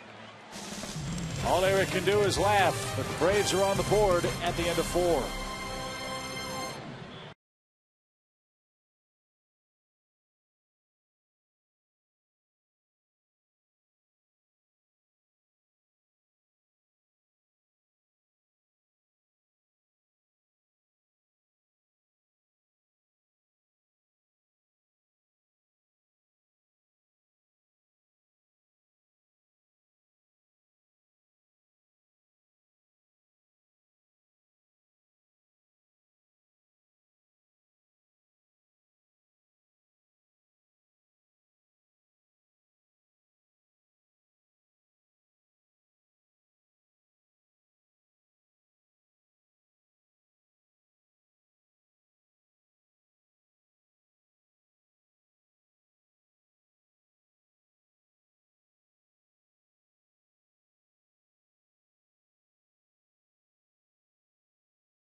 pick up a couple of runs on an RBI single by Juan Francisco with 2 outs. And all year long, Braves baseball on Sports South is being presented by Academy Sports and Outdoors, the right stuff, and the low price. Chris Medlin back out there for Atlanta. He'll start his first full inning of relief. He came on to get Tommy Hanson out of the 4th inning. About 1 hit. Retired Beltran and Molina now faces Daniel Descalso, who hit a 2-run homer today.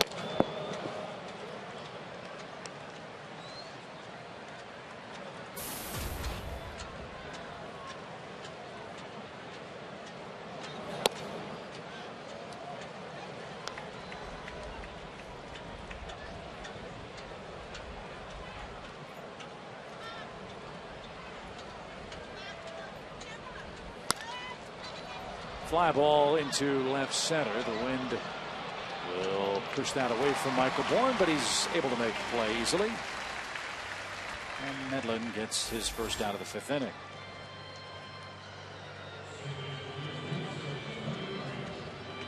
You mentioned Lance Lynn's birthday the last time the Braves faced him on Mother's Day. Today's Craig Kimbrell's birthday. Last year's Rookie of the Year turns 24 today.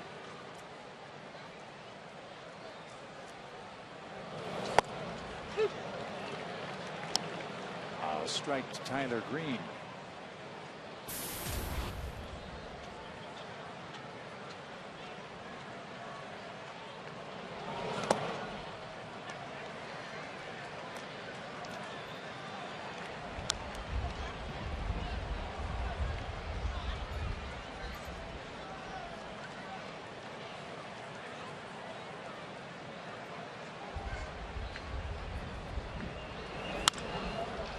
Too short. 2 outs. Lynn has struck out twice. He's the Cardinal hitter. Georgia Power customers can get a free in-home energy audit performed by an energy expert from Georgia Power.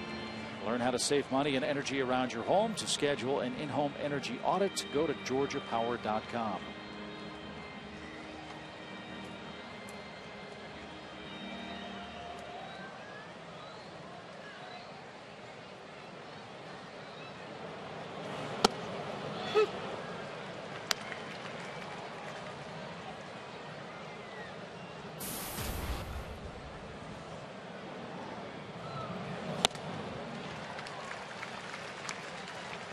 Chris has a good fastball today. That one was 92.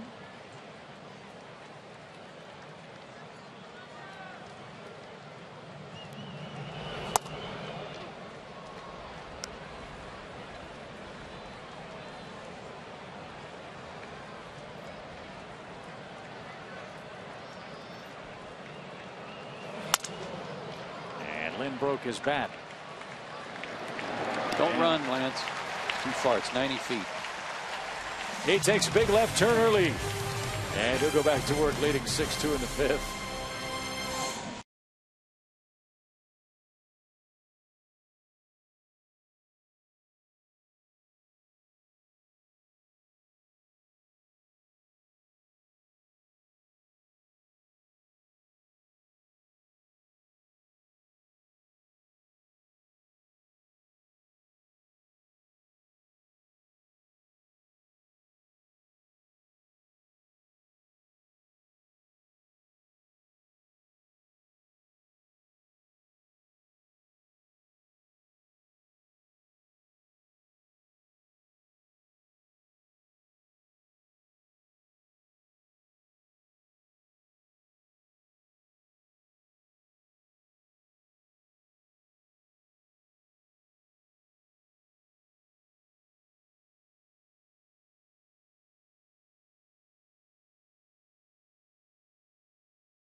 Honored as one of our hometown heroes, and a very special on-field ceremony here at the ballpark.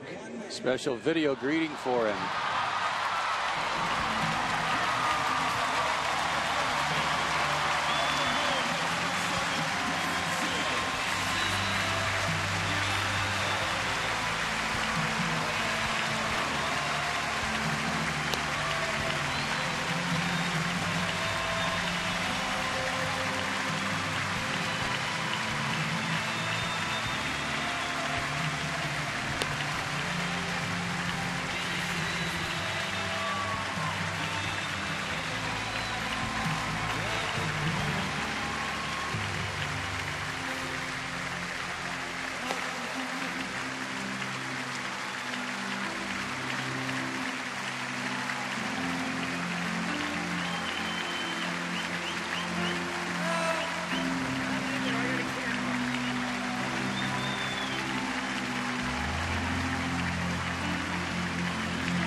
How great is that?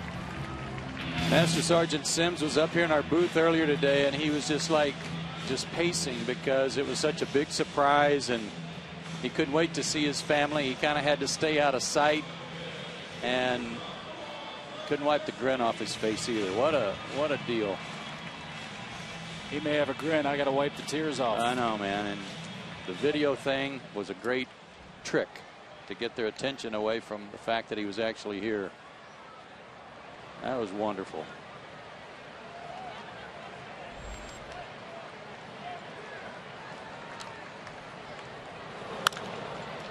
Tyler Pasternak starts off the Atlanta fifth. And a pop up into shallow right. Look, we want to win the baseball game, and that's why we're here. But really, who cares when you see that kind of reaction?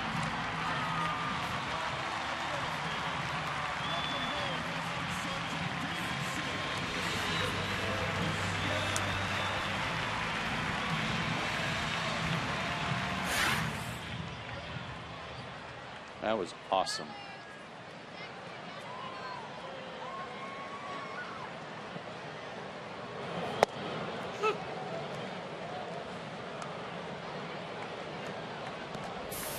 Chris Medlin's the batter for Atlanta. The 3 o'clock hour all around Major League Baseball.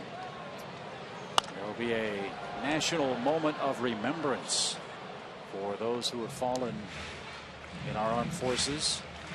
And at 2:58 Eastern Time, if you see us step aside for a moment and see a halt in play, that's standard operating procedure around the big leagues, as Medlin's down on strikes for the second out. What a day.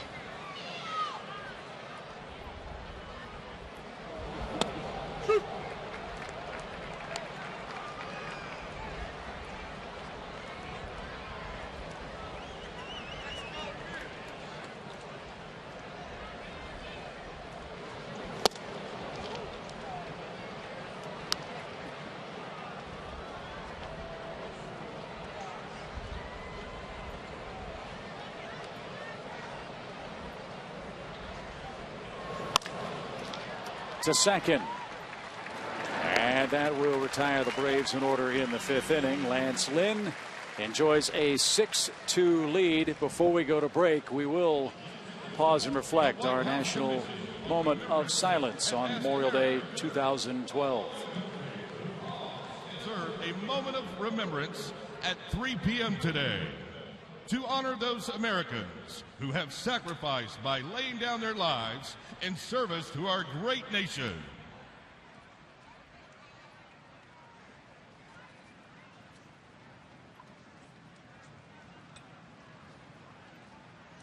this day, for one brief moment, on this day, for one brief moment, hear the silence fill the air.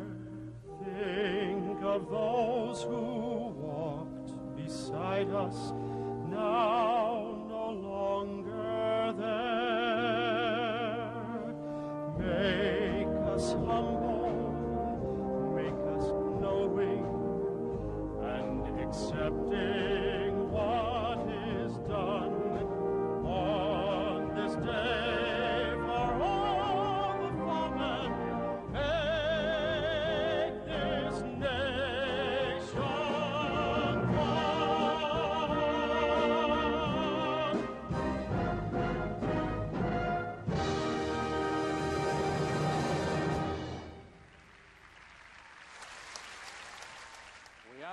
We honor the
one of the series. Happy Memorial Day, everybody.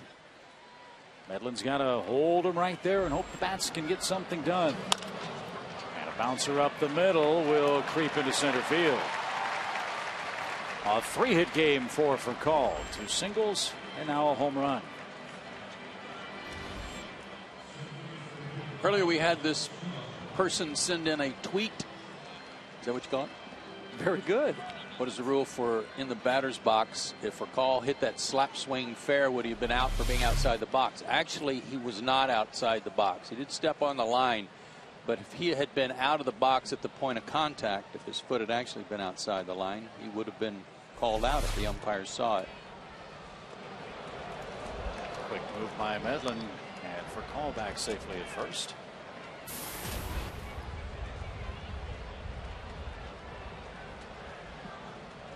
Make sure I had all the terminology down right. I'm proud of you. You've made great strides in the first 2 months.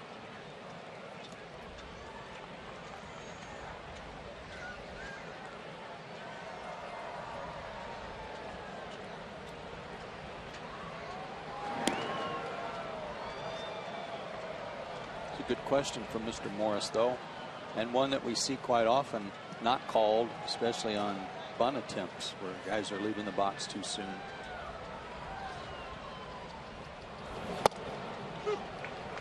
Technologically speaking, you're a lot further along than some other partners I've worked with.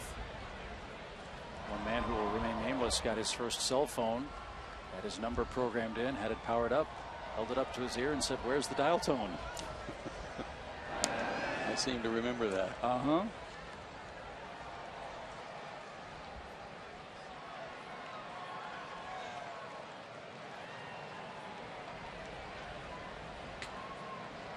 calls running. And Schumacher skies one foul for an 0-2 count.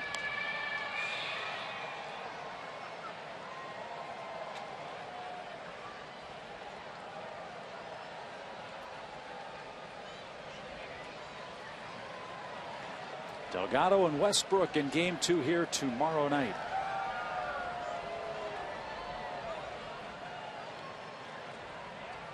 We've seen Brian McCann come back in the lineup. Atlanta still hoping to get Freddie Freeman back. That's the most frustrating of all the injuries, I would guess, for the Braves club. If you would even call it an injury. Yeah, like I said a couple of nights ago, the other stuff you can rehab and have a good idea on, but not for Freddie.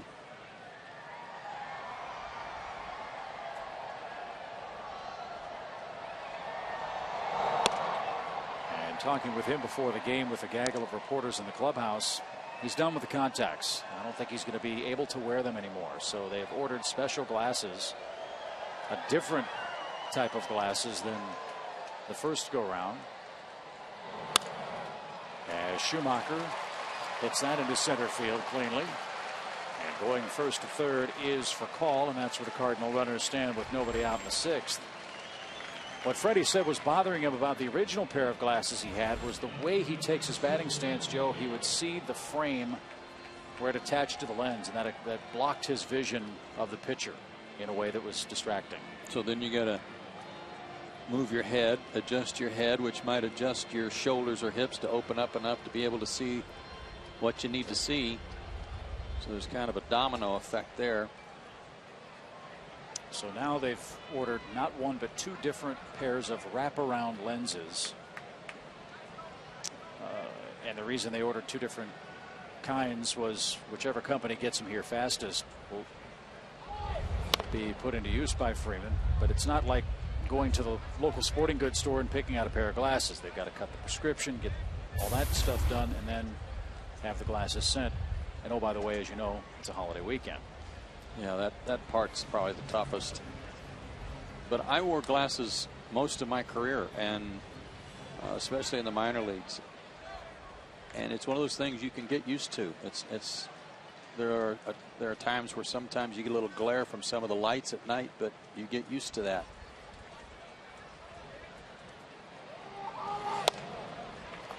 And you switched at some point. I did. I went to the soft contacts later in my career, but it was like the first generation of soft contacts, and I didn't really feel like I saw the ball as well in those as I did in my glasses. I felt like the ball kind of, especially playing in the Kingdome, it seemed like the baseball had a little, looked like a tennis ball a little bit, a little furry. And what really bothered Freddie was not so much what it did at the plate, but there was a play in the field where he literally said 2 baseballs were coming at me. Yeah, that's not good. That's not a good thing. So hopefully that package will arrive for Freddie tomorrow, and we'll see if he can give it a shot in game 2 against this St. Louis ball club. As Matt Holliday takes high, 2-2. Another medical story. Joe mentioned it earlier. Chipper Jones had a surgical procedure performed on his left leg to drain some of the swelling. And Medlin takes care of Holliday with a good pitch. Good changeup. Get a look at the Braves week ahead on FoxSportsSouth.com. Our writer Andy Johnston's breaking down the next 7 days with what to look for and who's hot and who's not. It's the week ahead on FoxSportsSouth.com. Well, let's face it. I mean, the week we're in is a tough week in terms of Washington, the Cardinals. Next week on the next road trip, Washington and Miami. All teams that are playing well. And then it's interleague play. A 3-series homestand. Heads up, heads up. With Toronto, the Yankees, and Baltimore coming to town. Then the Braves go to New York and Boston before coming home with Arizona and Washington. That's June. Talk about a brutal schedule. Call was halfway home on that pickoff attempt. And if he had decided to go when he broke, he might have made it. If he had continued to go, that would have been a tough play.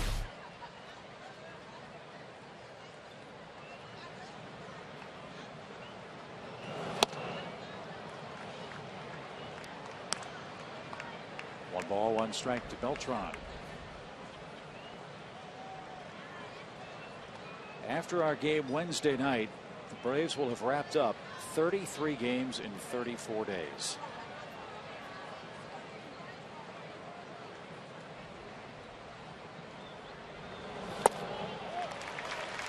Another good pitch, 1 ball, 2 strikes. That changeup is something else. When he's working it to both sides of the plate, and he actually threw a changeup inside to Holiday for the strikeout, which was in that same general vicinity right there. Chris Medlin is mighty tough.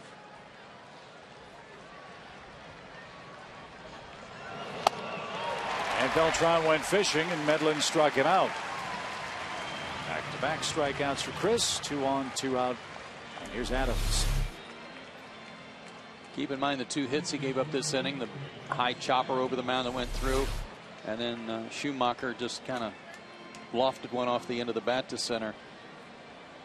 He's been in some trouble, and he did give up one of Hansen's runs on a single to Adams, but remember that one too was a ground ball that beat the shift. So he's pitched well today and getting some ground balls, and got 2 big strikeouts from 2 tough hitters right there. One thing you love about Chris Medlin is this guy, when he has the baseball in his hand, does not lack confidence. Well, he shouldn't, because he's darn good.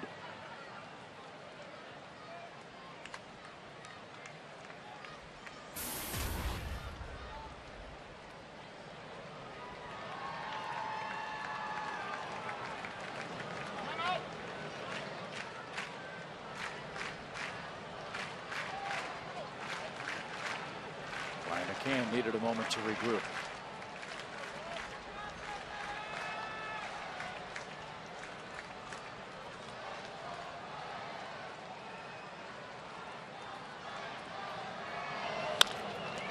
Now Adams hooks one down the right field line over Hinsky's glove.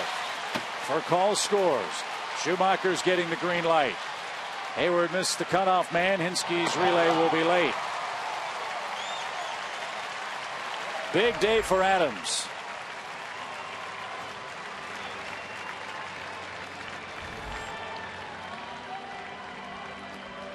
Now remember, just a few minutes ago in the bottom of the 4th, Eric Hinsky hit one like this, almost the exact same place. And with the big shift on, Tyler Green made a good play on him. But this one heads into the corner. And the only play they had on Schumacher was for Jason to hit the cutoff man, but he missed him. And the second cutoff man was Hinsky.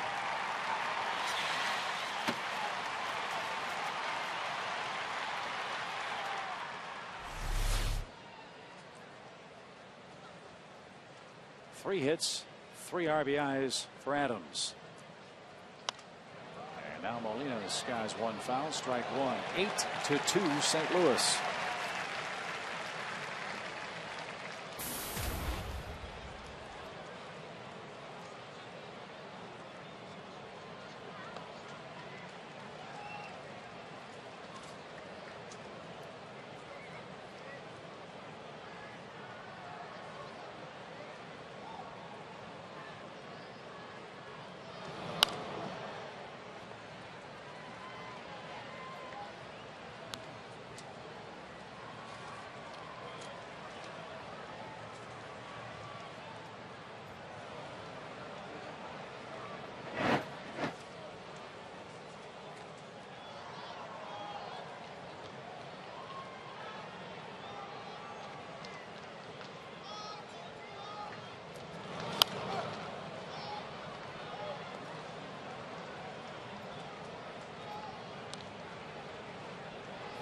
Cardinals getting a little payback today, aren't they? You After bet. getting swept in St. Louis.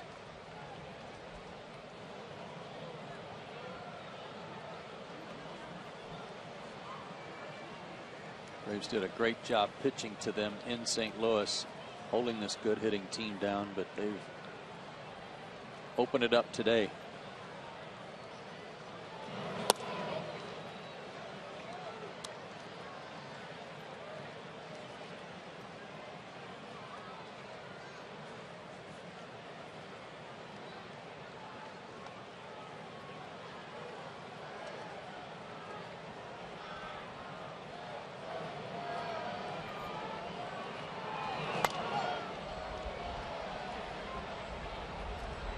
has been a pest today. He's fouled off a ton of pitches. Most of that work coming against Tommy Hanson. Braves righty went 3 1/3 today. 92 pitches, 8 hits, 6 runs.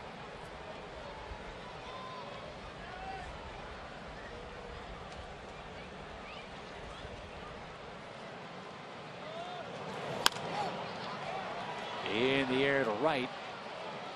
And that will retire the side. St. Louis gets 2 more runs on 3 more hits.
And today it comes from Lance Lynn, who suffered his only defeat of the year at the hands of the Braves in St. Louis, but today he's had a lot of runs to work with as usual and has had that 95-mile-an-hour fastball working. With a lot of runs to work with, he hasn't had to mess with too many breaking balls, and when he's made some mistakes, he's gotten some good defense too, as Tyler Green provided him a couple of innings ago. He's back up by 6. And he's trying to chase down his 8th win. Lynn's start of the year 7-1, a 2.54 ERA. His 10th start of the year is coming today.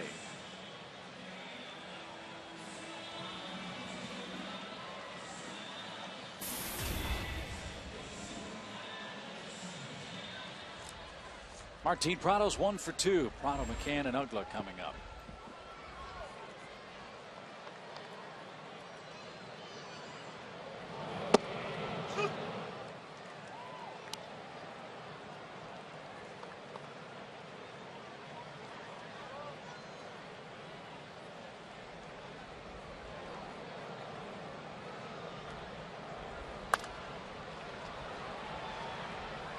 For all this trouble the Braves have been in their 7-game losing streak and their difficulty in scoring runs, you can't hang any of it on Martin Prado.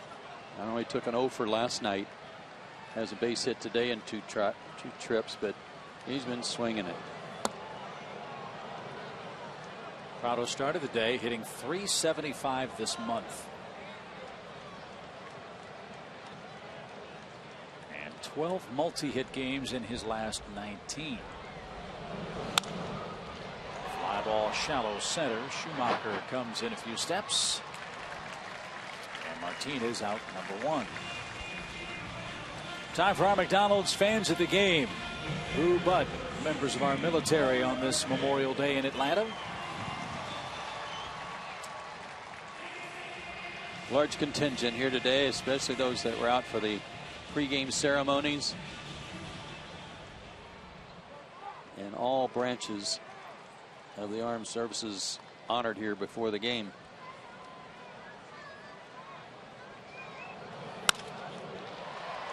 High fly ball hit to left. 2 outs.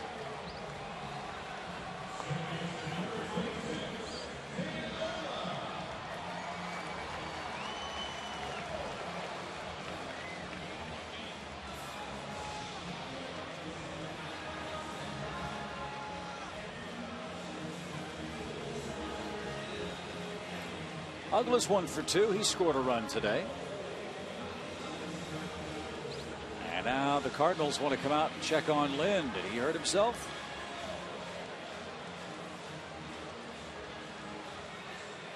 It's like blister time.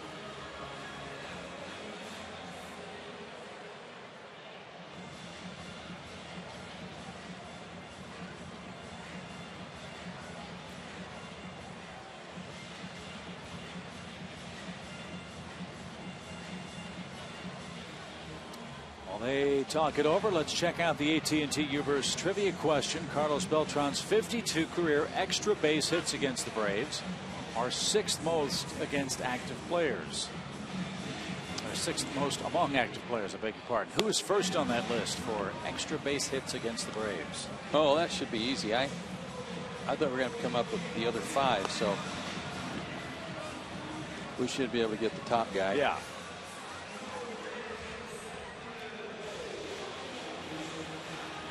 You get the first 13 letters of the alphabet. I'll take the bottom half. Okay. So you can figure it out. It looks like Lynn's going to stay in the game. Tommy Glavine not with us today, but ordinarily he would definitely say Mike Redmond. Yes. Or he'd be getting on his cell phone and getting the answer for us. Which we certainly would accept the help today. Stand down a strike.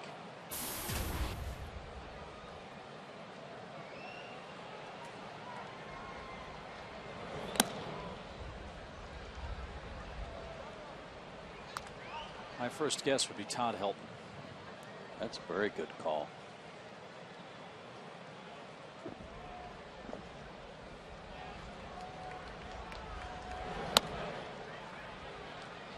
Two balls and a strike.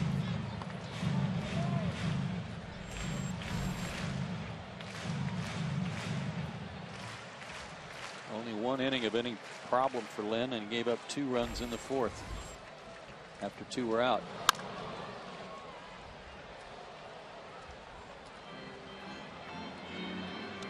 He's impressive. Even though the Braves beat him back in St. Louis, he only gave up 3 runs in that game.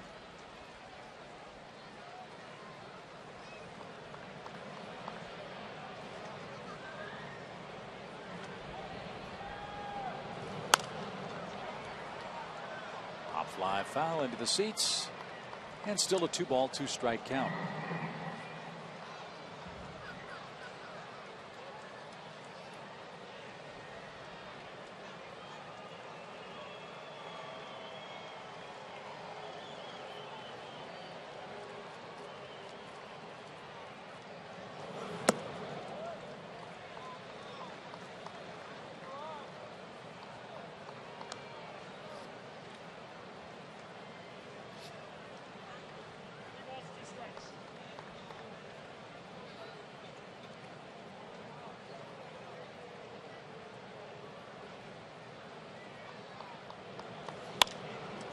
Popped up. Descalso in foul ground behind the third base bag puts the squeeze on that. All St. Louis, they enjoy an 8-2 lead.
That's the happiest scene of the day at the ballpark in Atlanta, because as you see on the scoreboard, the Hardee's game summary favoring the St. Louis Cardinals.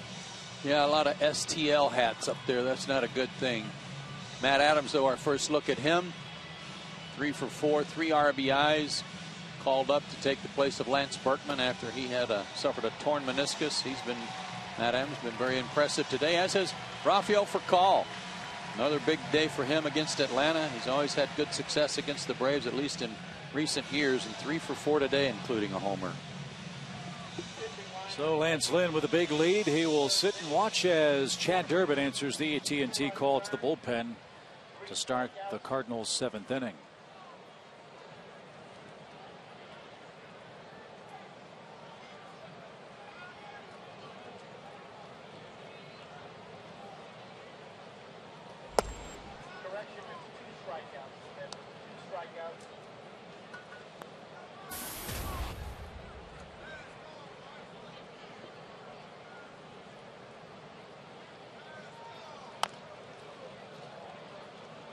One ball, 1 strike to Descalso. Hit a long 2-run homer in the 3rd inning off Tommy Hanson. That capped a 4-run St. Louis frame.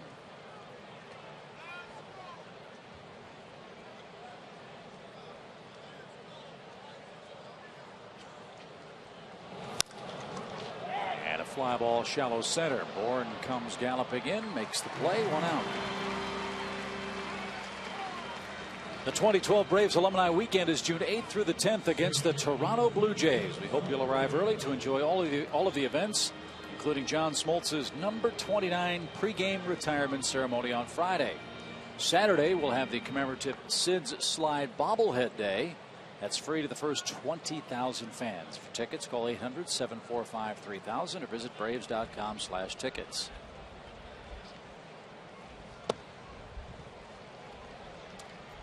Hope Randy Marsh is here that day. I think he's still one of the umpiring supervisors following his retirement.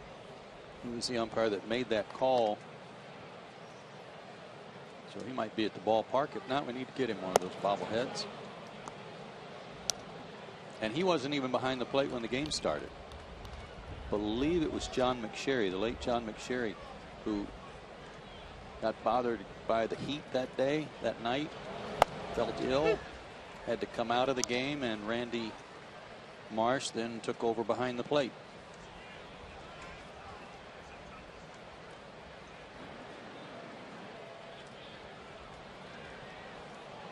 Tyler Green's had a good day today. He's 1 for 3, made a sparkling defensive play to rob Hinsky of a hit.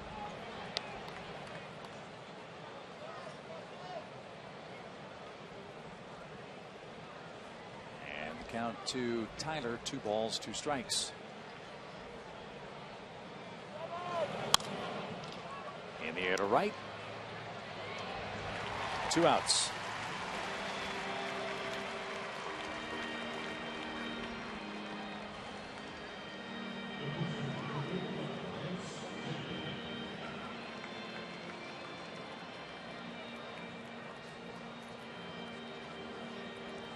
Apparently that blister issue they paid attention to in the bottom half of the 6th, not a problem for Lance Lynn, as he'll hit for himself.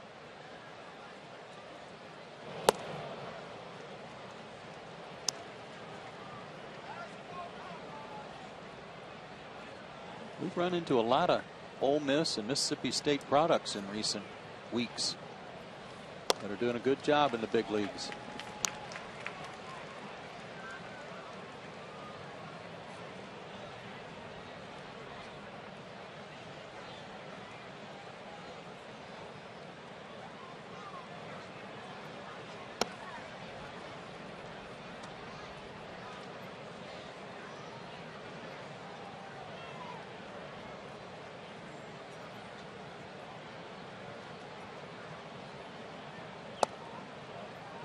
Durbin thought that was good enough, didn't get the call. 2-2.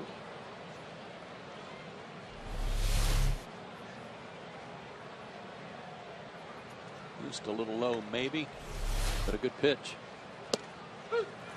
That one good enough, and Durbin works a perfect 7th inning. St. Louis 8, Atlanta 2. In special recognition of our military, USAA now presents the singing of God Bless America.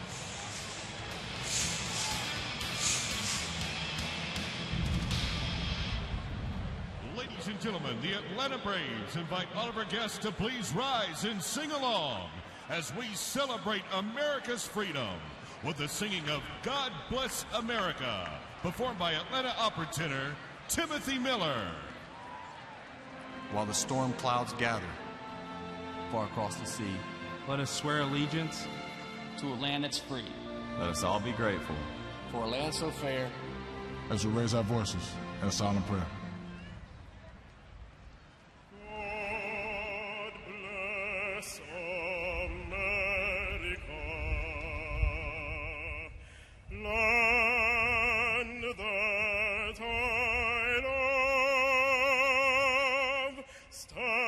Beside her and guide her through the night with the lights from above, from the mountains to the prairies to the oceans white with foam.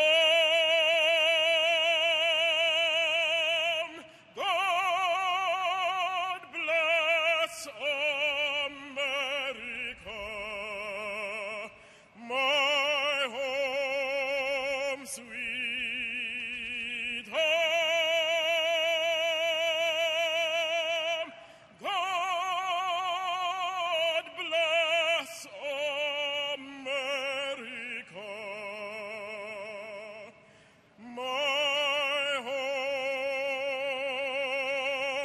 sweet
Depot and by AT&T.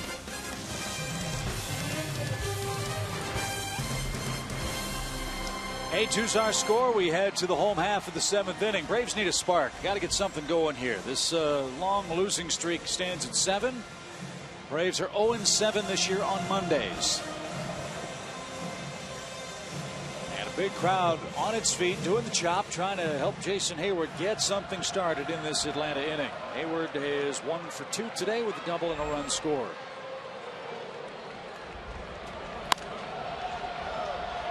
Pitch pop foul and out of play, strike one.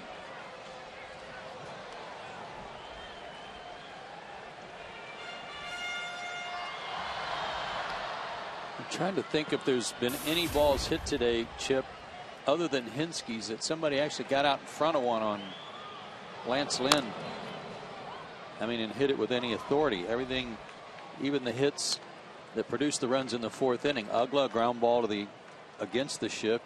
Hayward, a little bloop double that was hit to left that dropped in. But really, Hinsky's is the only ball that's been hit with any authority that's been pulled. Been overpowering today. And here he is in the 7th inning. Still firing in the low 90s. And he's only thrown 86 pitches.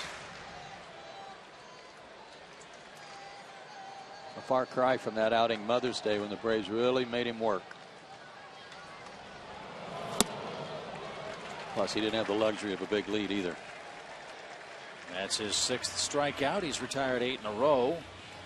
And Francisco, who has both Braves RBIs, is the hitter as we look at our Chevron upcoming starting pitchers. Jake Westbrook and Randall Delgado tomorrow night on the air at 6:30. Hope you make your plans to be with us. Randall Delgado looking for his first win in a while. Be nice to have him get in the win column, and depending on how this one turns out, maybe make it 2 in a row for Atlanta if they come back. 1 ball, no strikes.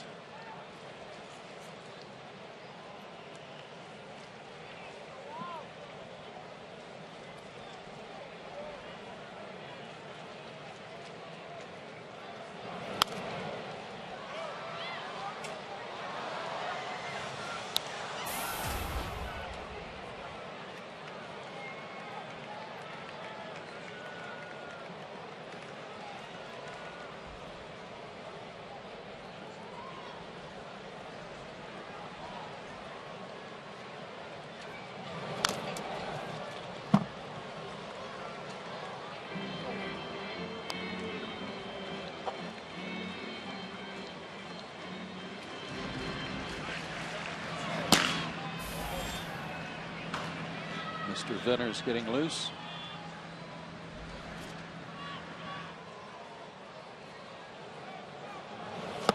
Lynn already is. Back-to-back strikeouts, 2 away.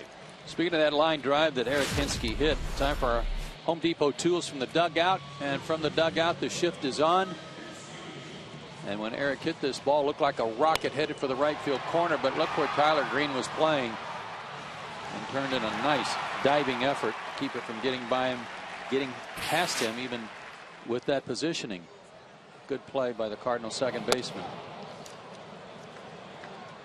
Didn't realize this coming in, but the Cardinals notes say they're 2nd in the league in fielding percentage, and they are right behind the first place Phillies. Place the Phillies have been either at the top or second for about the last 5 years during their division championships. The Braves have the same fielding percentage as the Cardinals, but they've committed 1 more error, and they've handled about 20 fewer chances than St. Louis has.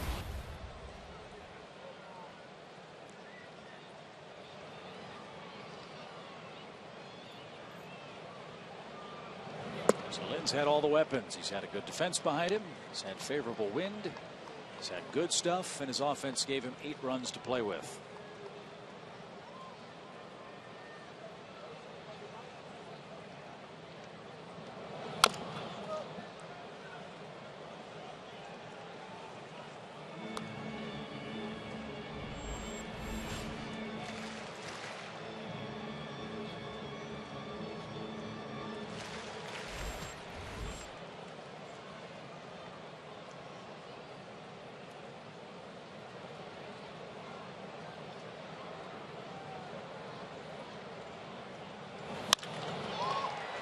Catch that one, Mr. Green.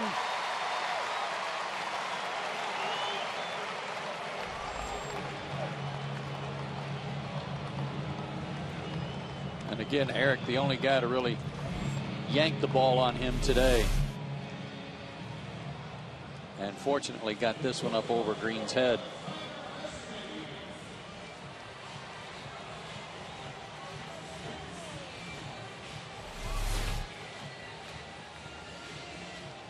He deserved that one. You bet. So Hinsky's 1 for 3. That's the 5th Braves hit of the day. And Tyler Pasternicki looking for his first hit. He's 0 for 2. Chip, you were talking about the personnel issues the Braves have with respect to illness, injuries. I'm not sure how you characterize Freddie Freeman's situation. Just a freak thing, injury or whatever, but it really is. It really does cramp what Freddie Freeman's options are, Freddie Gonzalez's options are, because he doesn't know, and neither does anybody else know, when Freddie Freeman's going to be able to hit or pinch hit. And in this situation right here, if Pasternicki reaches and you got a chance to have somebody pop one out of the yard, you'd like your chance with Freddie to come off the bench and maybe hit one out. And I'm not taking anything away from Matt Diaz, but that would be the matchup you would want, lefty versus righty. But the Braves aren't even able to bring somebody else in to help give you some relief, because you don't know when that's going to happen. You don't know when Freddie's going to play again. Or David Ross, for that matter. I mean, David's saying he's hoping it'll be a 4 or 5 day thing. But if it's not, that's another roster spot you're down. So you're right. Freddie has just a couple of options that he can use as far as the pinch hit situations are concerned.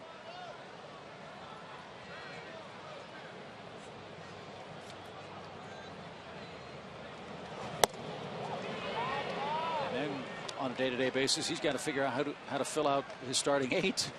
Exactly. It really helped today getting McCann back, and we'll find out after the game how Brian held up, if he wore down as the game went on, or if he feels pretty good. He had a couple of swings, good swings today. But as I said, that's not going to happen overnight for him to come back and just be locked in. More than anything else, Mac will probably talk about getting beat up behind the plate on cross-ups.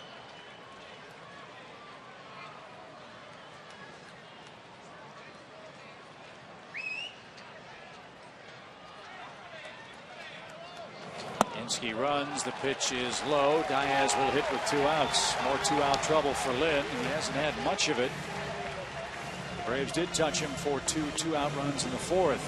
Matheny pondering things from his perch in the Cardinal dugout. And first walk of the day for him, too. Remember, we talked about that at the beginning of the game, that his early inning problems against the Braves at St. Louis were pretty much directly related to 3 walks, a couple of which scored.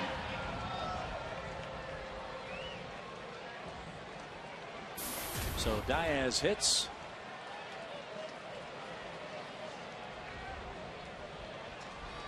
After Chad Durbin turned in a 1-2-3 top of this 7th inning.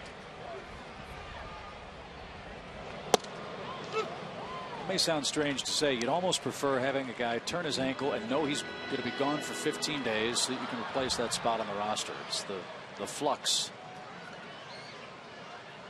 It's really wreaked havoc during this 7-game streak.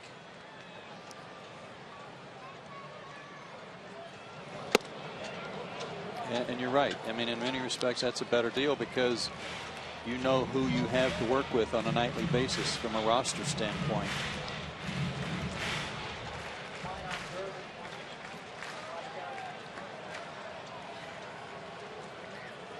And as you know, the Braves will get no sympathy from Washington. Not going to get any sympathy from the Cardinals. You play with your best 25 on any given day, and in case of the Braves, you hope it's good enough to win the game. You're not going to get any sympathy, and I know where you're heading with that, because they got their own injuries that they're dealing with. Cardinals too.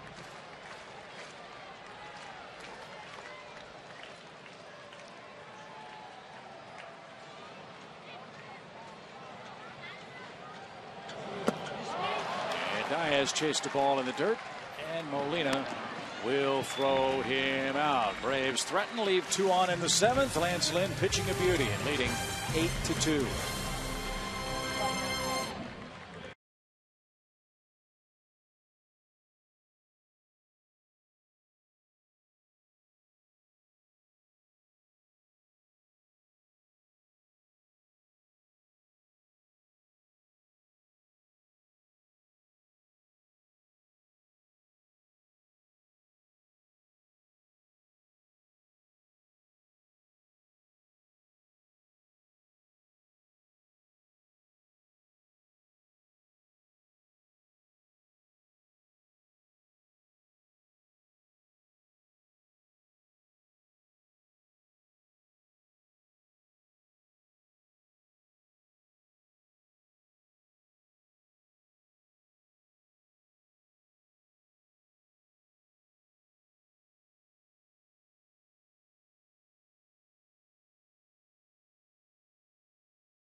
Sports and Outdoors, by Georgia Power, and by Nissan.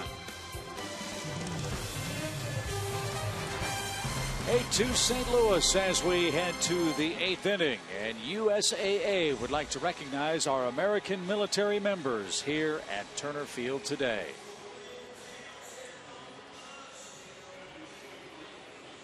Part of the pregame ceremony with the giant flag and the stars from the various branches of the military.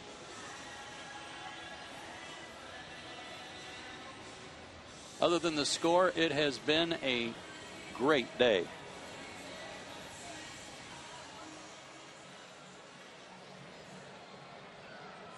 Highlight for me was watching the Sims family reunite. Dave Sims back from Afghanistan had a video message on the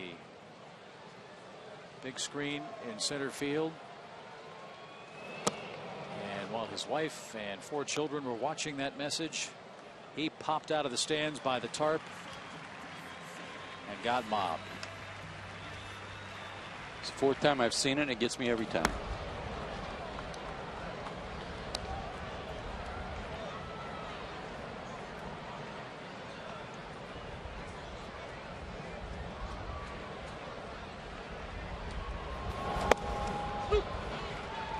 Johnny Vetters is on for the 8th inning, answering the AT&T call to the bullpen. He's got the top of the order up. Rafael Furcal, who's had 3 more hits, including a homer, and he scored twice. Masternicki retires him, 1 out. Johnny needs a good outing. He's given up a hit in each of his last 6 outings and a run in 3 of those.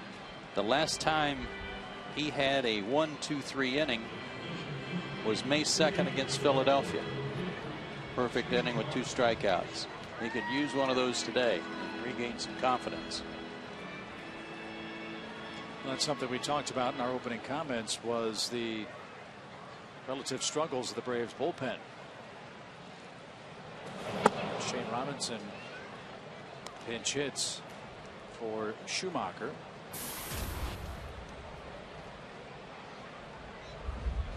10 today, 3 2/3, 3 innings now of 2-run baseball. And Robinson's retired again. It's short. Masternicki the honors, 2 away.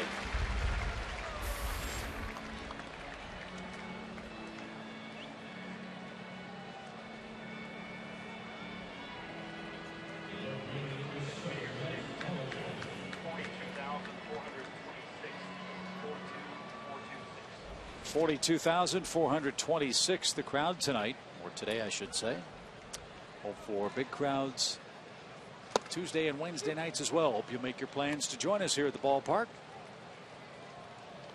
Delgado and Westbrook Tuesday night.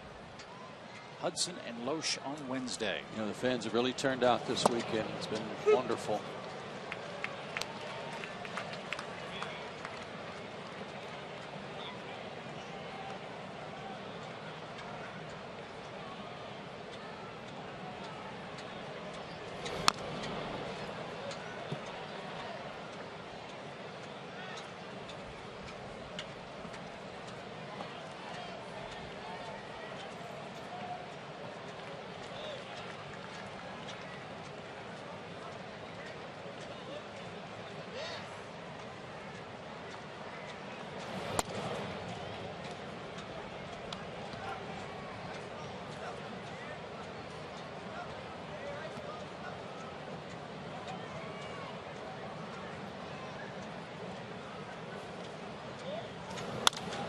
Up the middle, and Holiday, a 2-out hit.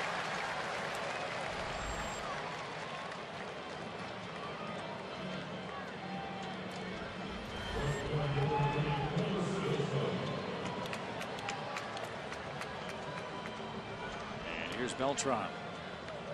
Holiday's had a good day without driving in a run. He's been on base 4 times, 2 hits, a walk, and hit by a pitch. Now he leads from first in the 8th inning.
A single and a walk.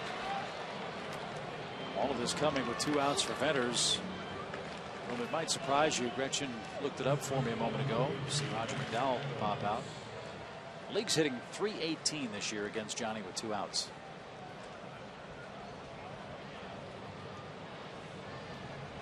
One of those numbers that you look at and see, and it's hard to believe. And then you wonder, why does that keep happening?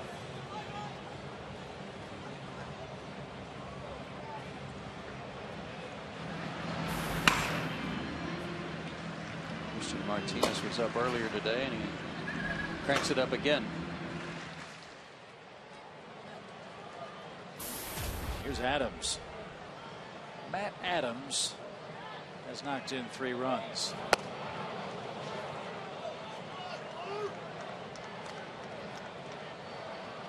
After watching him run to second base on that double and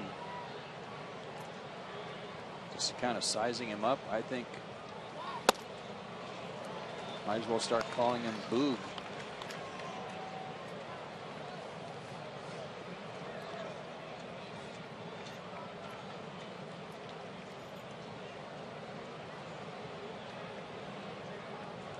Who's also in. He knows. He's also in the park today. Ground ball to first. And Adams and the Cardinals are retired in the 8th inning. Good to see Boog Sciambi at the ballpark. Run, Boog. 8-2 St. Louis.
Games for St. Louis.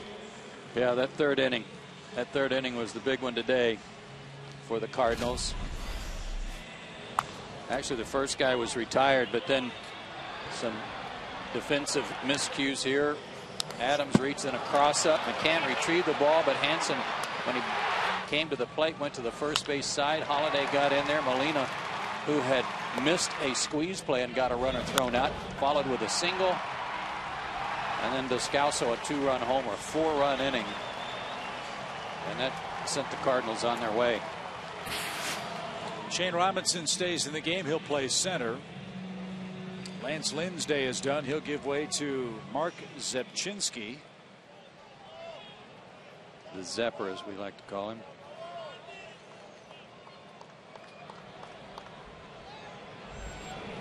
Lynn was awfully good today, wasn't he? Very good. Really good. You know, I kind of wondered in St. Louis if his numbers might be inflated because of all the work he'd been getting against the National League Central. I don't think that anymore. He was outstanding today. Got him with 8 strikeouts, 1 walk, 2 runs in 7 innings.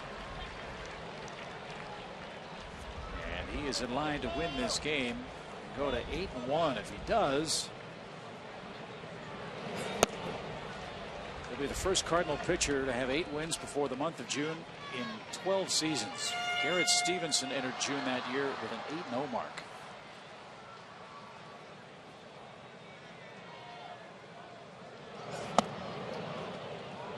So no Chris Carpenter, no Adam Wainwright for much of the first part of this season. No problem for the St. Louis staff.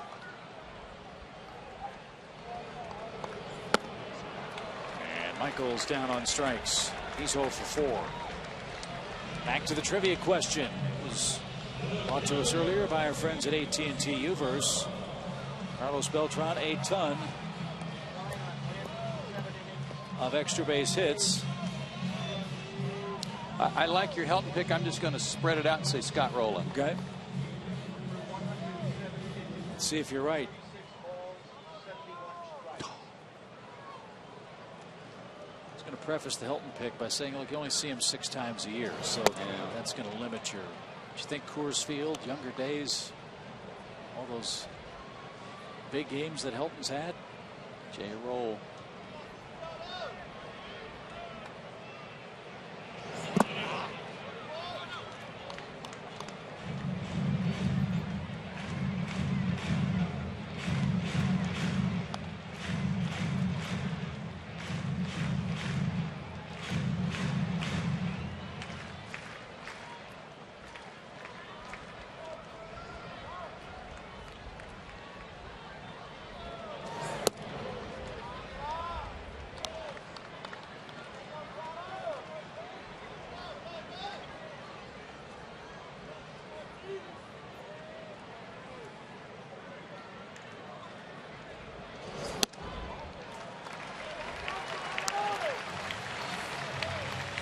Martine's aboard with 1 out. He's on for the second time.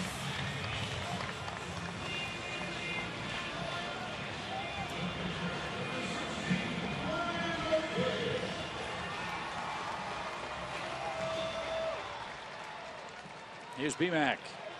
And 0 for 3. He has hit the ball to the left side all 3 times. 2 flyouts to left, a pop out to third. As weak as he's been, does the bat feel like a telephone pole in his hands? Or? Probably. You know, they didn't hit on the field today, too, so all the swings took place in the cage, if at all, underneath. I'm sure he had a few hacks in there.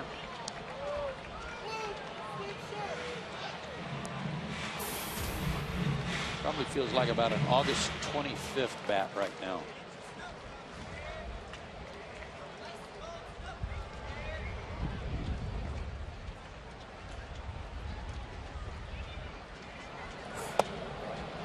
Stepchinsky just missed. 1 ball, 2 strikes.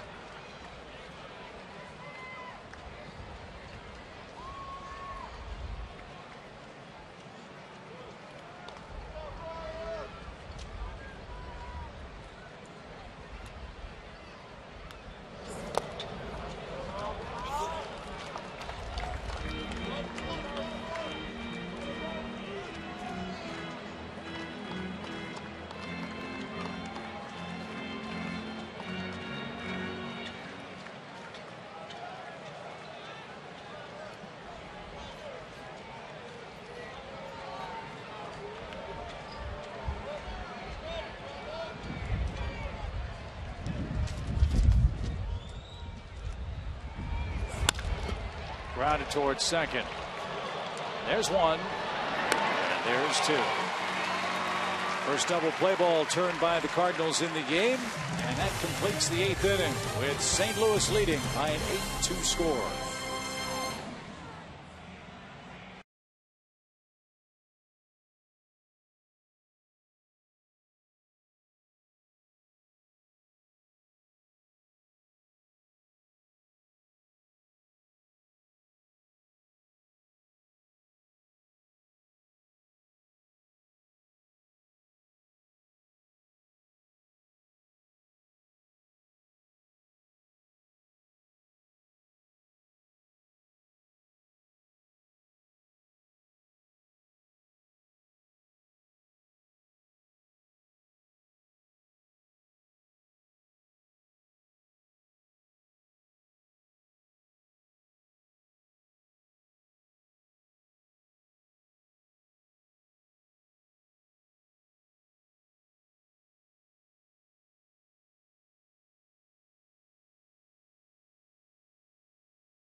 Station Cherry Point. I want to give a shout out to all my friends and family.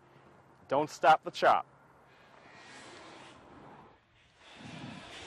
We won't as we head to the 9th inning. It's an 8-2 St. Louis game. And a tweet. Didn't think you could get chill bumps in 90-degree weather. It just happened with a Soldier surprise homecoming at the Braves game. Jamie, you're so right. This family came out honored as one of the families of servicemen overseas, kind of honor that. They got a video tribute from their dad. What they didn't know was he was actually at the park.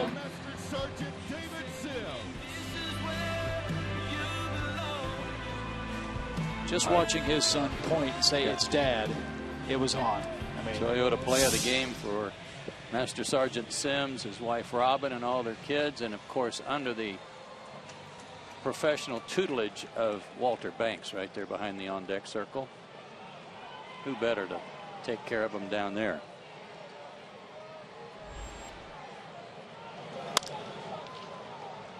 Christian Martinez takes over for the Braves here in the 9th inning. 4th reliever to work for Freddie Gonzalez today.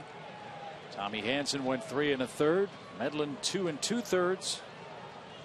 Durbin an inning. Johnny Venters an inning.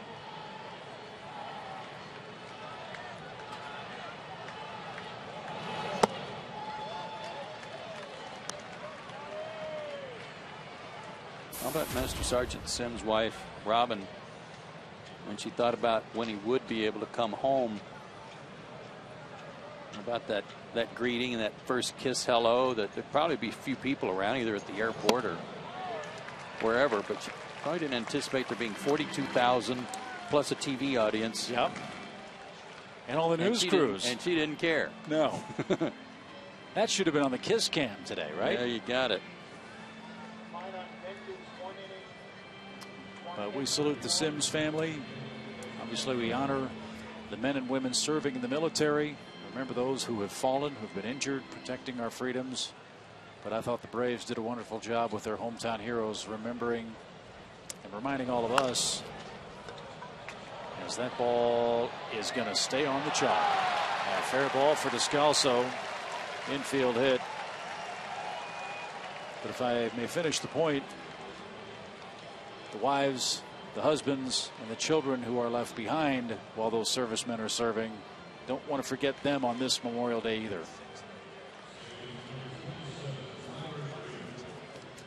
Wife Robin, kids Brittany, Dustin, Roman, and Brianna.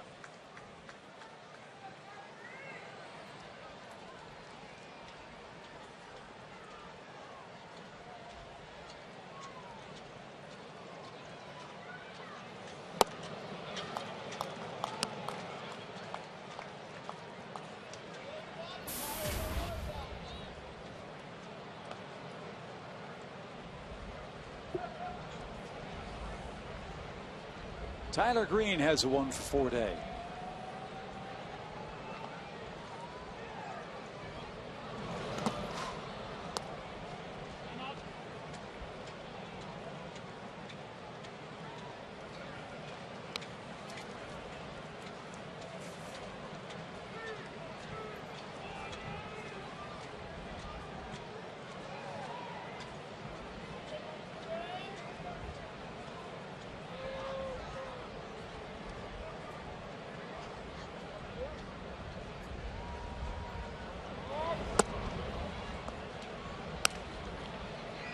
This 9th inning will be the 86th inning worked by the Braves bullpen in May.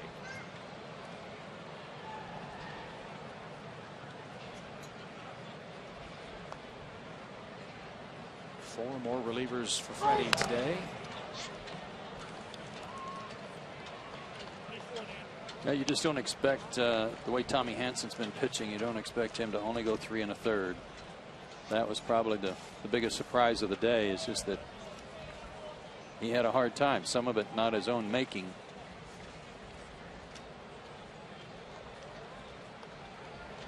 But it's funny how a season works. Sometimes your bullpen doesn't get enough work. Sometimes they get too much. Other times it's just right. As Green Skies to Jason Hayward for the second out. Brave starters the last 5 games have worked 25 innings in 1/3 and allowed 22 earned runs. So they've had to dig out of, has this offense, some early inning holes. And today, the same story. The Cardinals scored 4 runs in the 3rd inning and haven't looked back.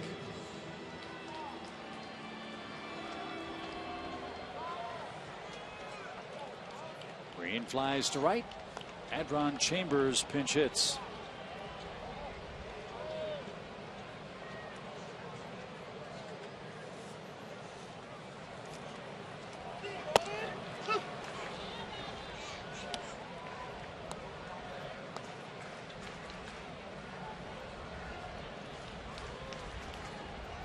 Chambers out of Pensacola.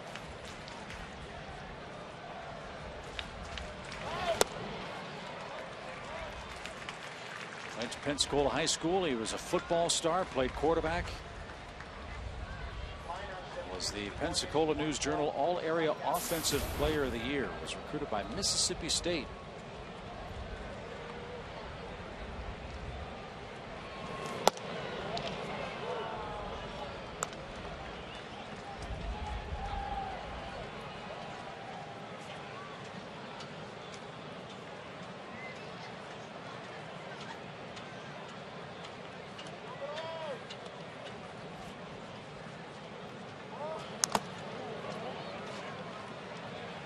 Ball, 2 strikes.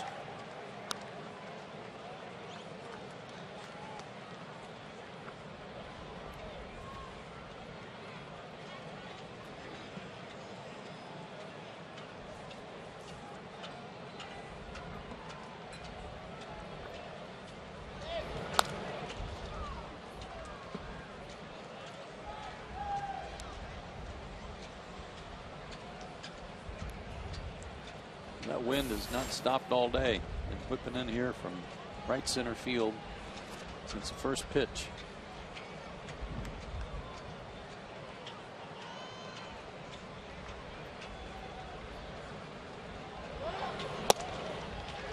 Chambers down swinging. Second strikeout for Christian Martinez. We head to the last of the 9th.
Jameson in by the Georgia Lottery and by McDonald's. Our score in Atlanta: St. Louis 8, the Braves 2, with 3 outs with which to work. Let's check out what else has happened around the National League, starting with the first place Nationals. Night game last night, quick turnaround in Miami, and looks like the Marlins took advantage. Yeah, it's tough scheduling for the Nationals, so they take it on the chin down in Miami. Phillies beat the Mets, slowed them down a little bit. National League East bunched up, certainly. Even if the Braves are not able to rally here today, They're not going to be more than 4 games out, and that'll include the whole division. Which right now, 4.5 for Philadelphia. Does that sound right? If the Phillies won and Washington lost, they would be 4 back. So it's not final. Okay, that's fine. So Atlanta needs a big comeback off Eduardo Sanchez in the 9th inning to avoid their 8th straight loss. We showed you the Cubs score on that scoreboard too. They're in danger of losing their 13th straight. Howie. Yeah. Final now, Philadelphia did beat the Mets.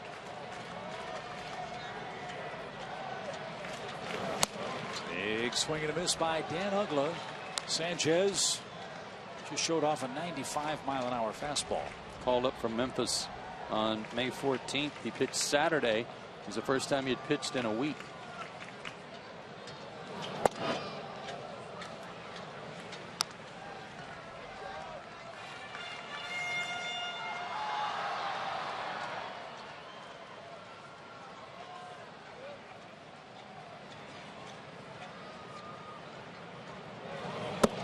Shuffle some rolls down in their bullpen. They're hoping to get a former Brave back too. Scott Linebrink, remember, is with the Cardinals.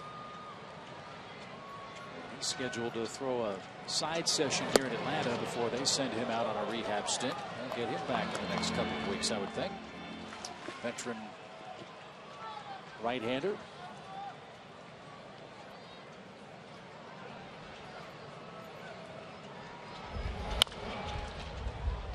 Sanchez 5'11", 170, throwing 96 and 95. He's from Venezuela. Care to take a guess from what town?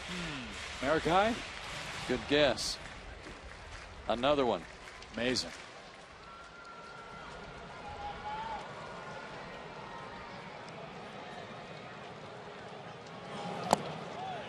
Did he go?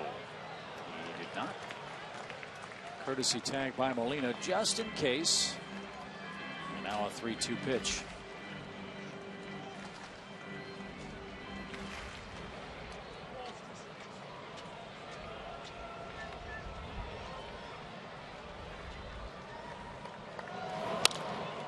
Popped up. Dan slams the bat. Molina never saw it. The wind plays tricks, but Descalso makes a nice play for the first out of the 9th inning.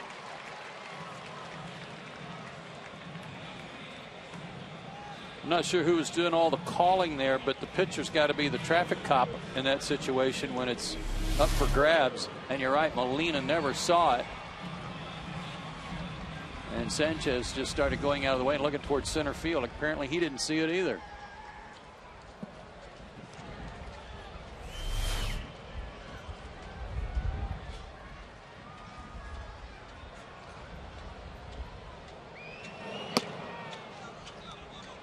Jason's 1 for 3 today. 2 swinging strikeouts. He doubled and scored the final Braves run back in the 4th. Good swing there.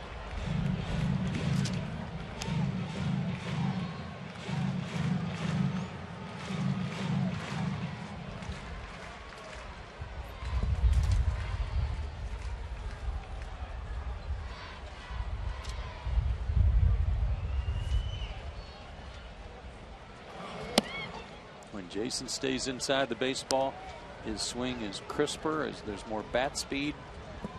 He's on good fastballs. It's just when he lets his hands get out away from his body and casts the bat out, that's when he gets in trouble. That's when you see all those ground balls to second or comebackers to the mound.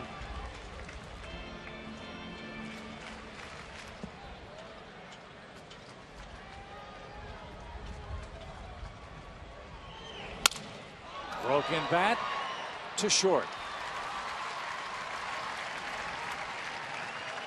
And 2 men are retired. Coming up on Braves Live, presented by AT&T, we'll hear from Freddie Gonzalez.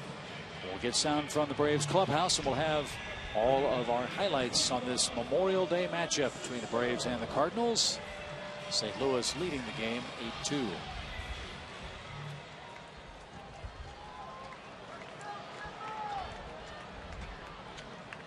Francisco 1 for 3 day. He extends his hitting streak to 4 in a row, and he drove in both Braves runs.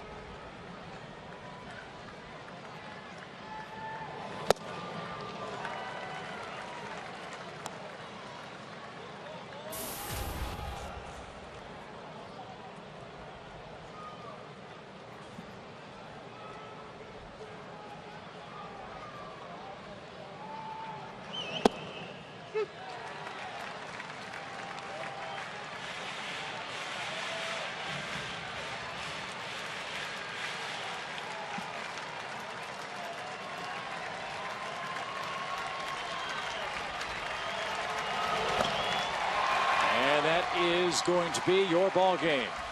A swinging strikeout. Braves retired an order in the 9th inning, and the St. Louis Cardinals and the Braves their 8th straight loss. Final score at Turner Field: Cardinals 8, Braves 2. More after this.